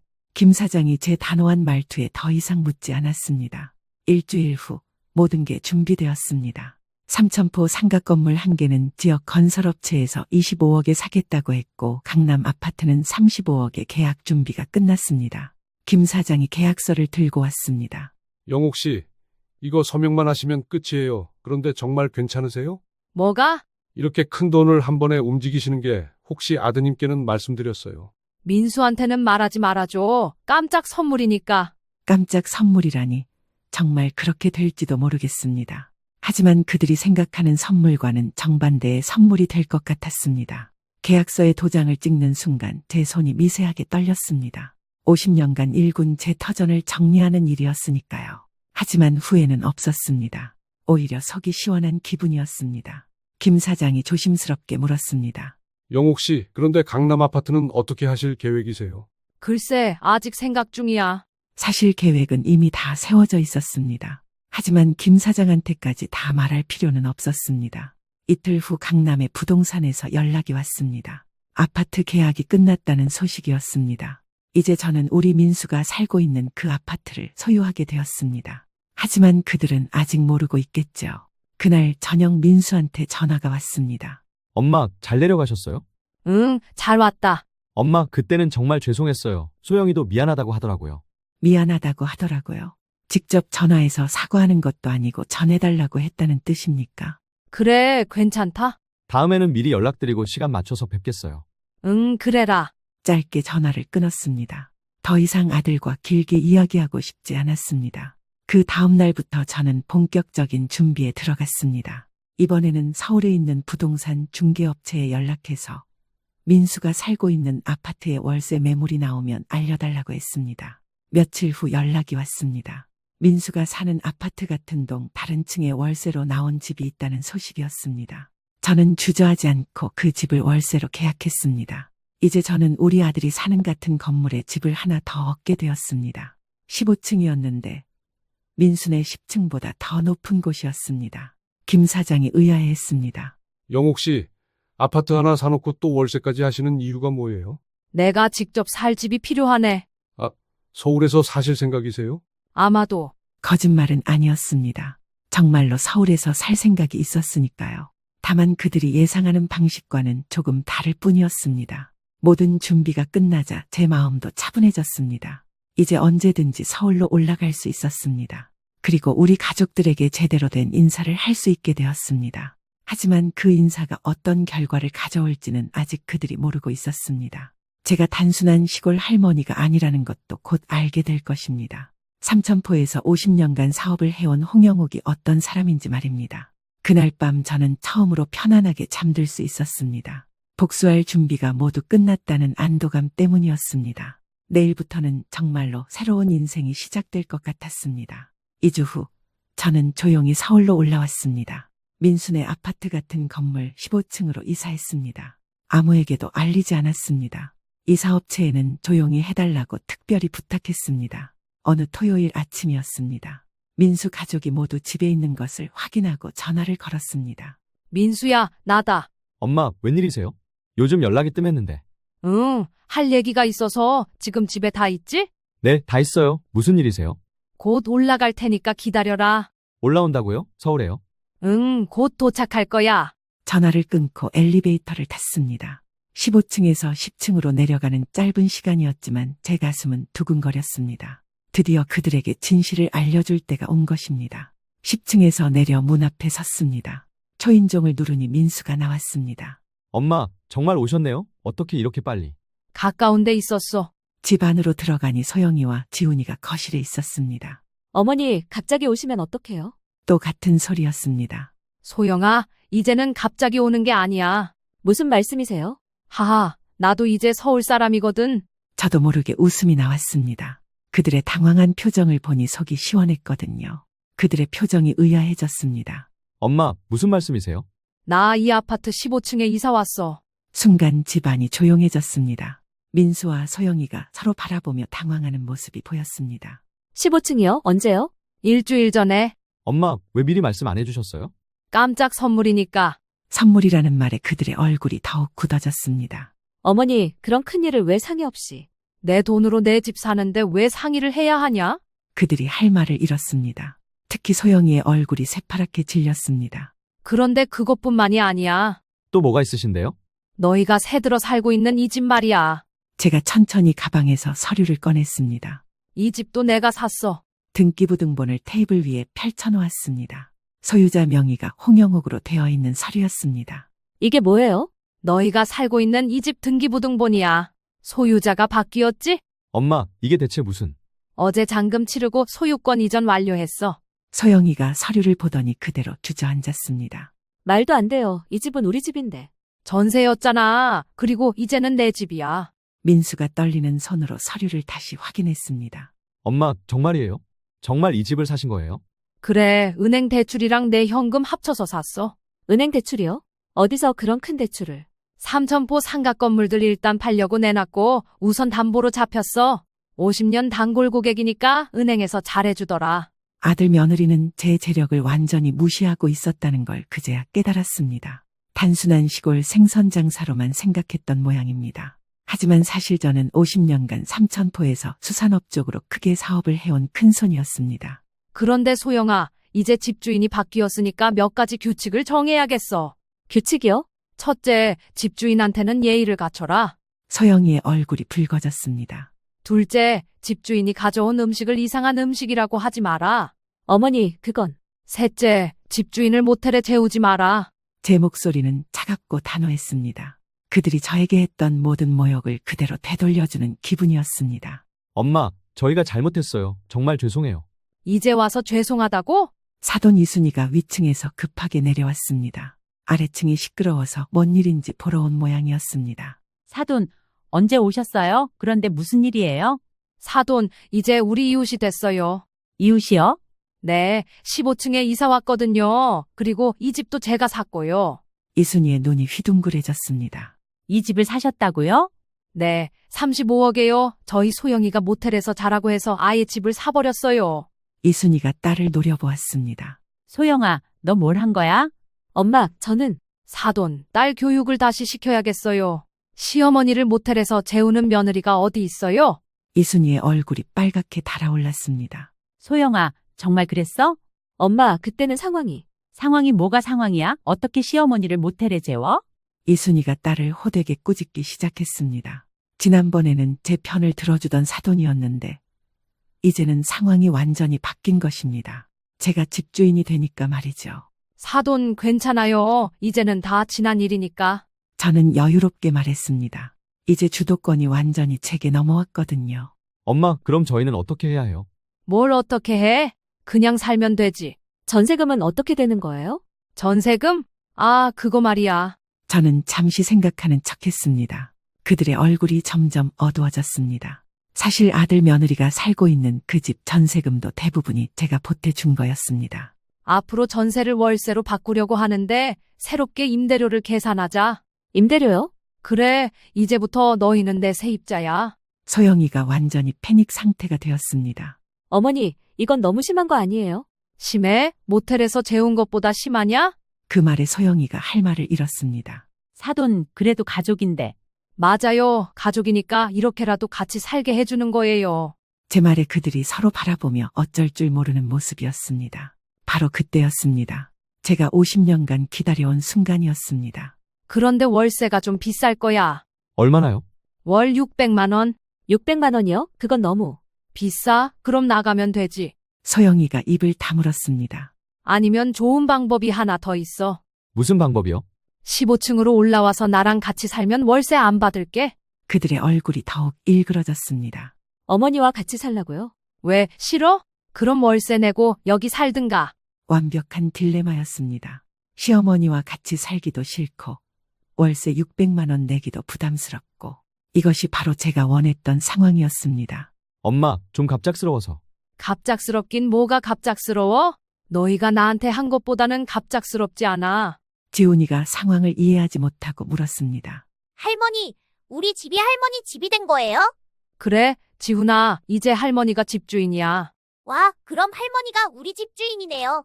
손자만 순수하게 기뻐했습니다. 어른들은 모두 굳은 표정으로 서 있었습니다.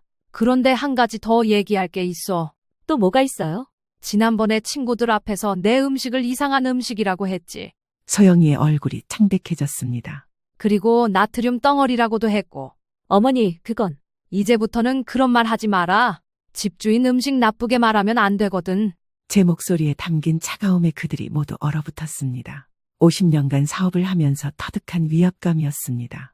이제 제가 이 집의 주인이고 그들은 제 세입자였습니다. 모든 것이 완전히 뒤바뀐 것입니다. 그리고 이것은 시작에 불과했습니다. 그렇게 한 달이 지났습니다. 처음 2주는 정말 어색했습니다. 소영이는 저만 보면 고개를 숙이고 피해 다녔고 민수는 어떻게 대해야 할지 몰라 전전긍긍했습니다. 하지만 3주차부터 조금씩 변화가 생기기 시작했습니다. 소영이가 먼저 15층으로 올라와서 어머니, 청소 도와드릴까요? 하고 물었을 때부터였습니다. 처음에는 의무감으로 하는 것 같았지만 점점 자연스러워졌습니다. 특히 민수의 변화가 눈에 띄었습니다. 어느 날 저녁, 민수가 15층 제 집으로 올라왔습니다. 엄마, 들어가도 될까요? 그래, 들어와라. 민수가 소파에 앉더니 한참 동안 말을 못했습니다. 그러다가 갑자기 고개를 푹 숙이며 말했습니다. 엄마, 정말 죄송해요. 뭐가? 그동안 엄마한테 정말 못된 아들이었어요.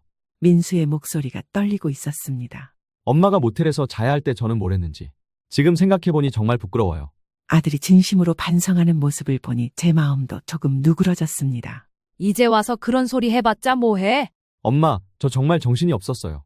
소영이한테만 신경 쓰느라 정작 가장 중요한 엄마를 소홀히 했어요. 그래도 아들이 자기 잘못을 인정하는 모습을 보니 다행이었습니다. 그리고 엄마 갈치조림도 정말 맛있었거든요. 어렸을 때부터 그 맛이 최고였는데. 그럼 왜 그때 말 한마디 못했냐? 제가 바보였어요. 소영이 눈치만 보고. 민수가 고개를 들어 저를 바라봤습니다. 엄마, 앞으로는 정말 달라질게요. 엄마를 제대로 모시겠어요. 그 말을 들으니 제 마음 한구석이 따뜻해지는 것 같았습니다. 하지만 아직은 완전히 믿을 수 없었습니다. 말로만 하는 게 아니라 행동으로 보여줘야 했거든요. 그래, 지켜보자. 그 후로 민수는 정말로 달라졌습니다. 퇴근하면 15층으로 올라와서 안부를 묻고 주말에는 함께 시간을 보내려고 노력했습니다. 소영이도 조금씩 변하기 시작했습니다. 처음에는 억지로 하는 것 같았지만 점점 자연스러워졌습니다. 어느 날 오후 소영이가 15층으로 올라왔습니다. 손에는 과일 바구니를 들고 있었습니다. 어머니, 과일 좀 드세요. 고맙다. 어색하게 과일을 깎아주는 서영이를 보니 신기했습니다. 한 달 전까지만 해도 저를 피해 다녔는데 말입니다. 어머니, 제가 그동안 정말 잘못했어요. 소영이가 갑자기 사과를 했습니다. 모텔에서 주무시게 한 것도, 친구들 앞에서 어머니 음식을 그렇게 말한 것도. 이제 와서 그런 소리 해봐야 뭐해? 그래도 말씀은 드려야 할 것 같아서요. 소영이의 목소리에 진심이 담겨 있는 것 같았습니다. 어머니, 사실 저도 스트레스가 많았어요. 무슨 스트레스? 지훈이 교육 문제도 그렇고 제 친구들 앞에서 체면도 있고. 체면 때문에 저를 그렇게 대했다는 고백이었습니다. 하지만 그게 어머니를 무시해도 되는 이유는 아니었어요. 그래도 자기 잘못을 인정하는 모습을 보니 조금은 다행이었습니다. 소영아, 엄마도 처음에는 너처럼 생각했어. 네? 시어머니가 부담스럽고 귀찮다고 생각했지, 너처럼. 제 젊은 시절 이야기를 해줬습니다. 그런데 세월이 지나고 보니 시어머니 덕분에 많이 배웠더라. 어떤 걸 배우셨어요? 인생이 뭔지, 가족이 뭔지. 소영이가 고개를 끄덕였습니다. 그때 지훈이가 학교에서 돌아왔습니다. 할머니, 저 왔어요. 손자가 15층까지 뛰어 올라와서 저를 안겼습니다. 우리 지훈이 학교 재미있었냐? 네, 할머니. 오늘 급식에 갈치조림 나왔는데 할머니 겉만 못하더라고요. 손자의 순수한 말에 가슴이 뭉클했습니다. 급식으로 먹어본 갈치조림과 할머니 갈치조림을 비교하다니. 그래? 그럼 할머니가 또 해줄까? 정말요? 와, 좋아요. 지훈아, 할머니께 패 끼치지 마라. 괜찮아. 손자 먹고 싶다는데 뭔 패야? 예전에는 아토피 때문에 못 먹는다고 했던 며느리가 이제는 달라진 모습이었습니다. 그날 저녁 저는 정말로 갈치조림을 다시 만들었습니다. 이번에는 온 가족이 함께 먹을 수 있도록 넉넉하게 만들었습니다. 10층으로 내려가서 함께 저녁을 먹었는데 지훈이가 그렇게 맛있게 먹는 모습을 보니 기뻤습니다. 할머니, 이거 정말 맛있어요. 엄마도 먹어봐요. 그래, 정말 맛있네요. 며느리도 처음으로 제 음식을 맛있다고 했습니다. 비록 아이 앞에서 하는 말이긴 했지만 그래도 기분이 좋았습니다. 2달이 더 지나면서 우리 가족은 완전히 달라졌습니다. 저는 15층에서 편안하게 지내면서도 10층 가족들과 자주 시간을 보냈습니다. 민수는 퇴근 후 거의 매일 올라와서 안부를 물었고 주말에는 함께 시장도 보러 다녔습니다. 소영이도 예전과는 완전히 다른 사람이 되었습니다. 제가 15층에서 혼자 지내는 것을 걱정해서 자주 올라와 청소도 해주고 밥도 차려줬습니다. 그리고 가장 큰 변화는 지훈이었습니다. 학교 끝나면 15층으로 먼저 올라와서 숙제도 하고 할머니와 이야기도 나눴습니다. 어느 날 저녁, 온 가족이 15층 제 집에 모여서 저녁을 먹고 있었습니다. 할머니, 우리 이제 계속 이렇게 같이 살 거죠? 그러고 싶냐? 네, 할머니랑 같이 있으니까 너무 좋아요.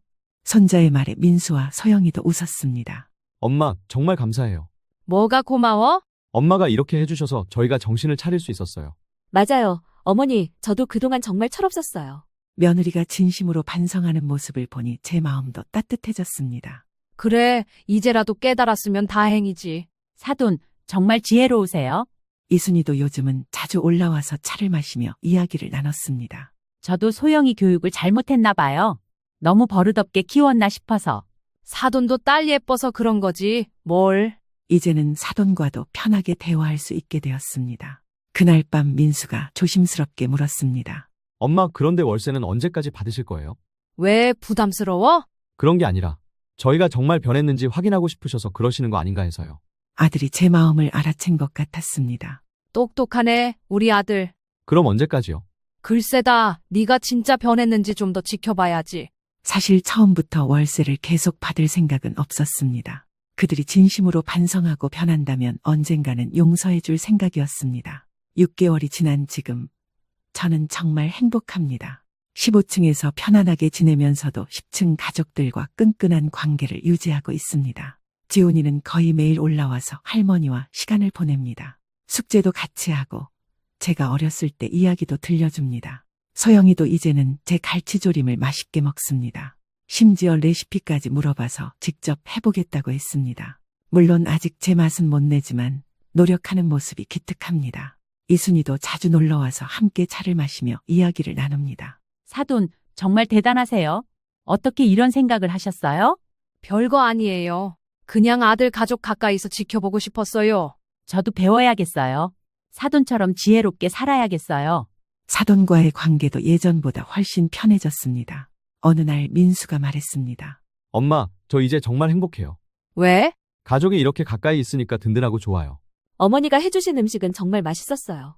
처음에 제가 너무 편견을 가지고 있었나 봐요. 며느리까지 이런 말을 하니 정말 많이 변한 것 같았습니다. 할머니, 저도 친구들한테 자랑했어요.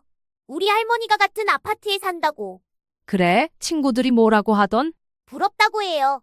할머니가 항상 같이 있어서 좋겠다고. 손자의 말에 제 마음이 뿌듯했습니다. 결국 제가 내린 결정이 옳았던 것 같습니다. 때로는 사랑하는 사람들에게 호된 약을 먹여야 할 때도 있는 법입니다. 그래야 서로를 진짜로 소중히 여기게 되거든요. 지금 우리 가족은 예전보다 훨씬 더 가깝고 따뜻한 관계가 되었습니다. 제가 젊은 날 열심히 모으고 불려놓은 큰 돈을 들여서 얻은 것은 집 한 채가 아니라 바로 진짜 가족이었습니다. 70세가 되어서야 비로소 진정한 가족의 의미를 깨달은 것 같습니다. 모텔에서 보낸 그 차가운 밤들이 있었기에 지금의 따뜻함이 더욱 소중하게 느껴집니다. 여러분도 가족과의 관계에서 힘든 일이 있으시다면 포기하지 마세요. 때로는 단호한 선택이 모든 것을 바꿀 수 있습니다. 사랑한다면 때로는 혼내줄 줄도 알아야 한다는 게 제가 배운 인생의 교훈입니다.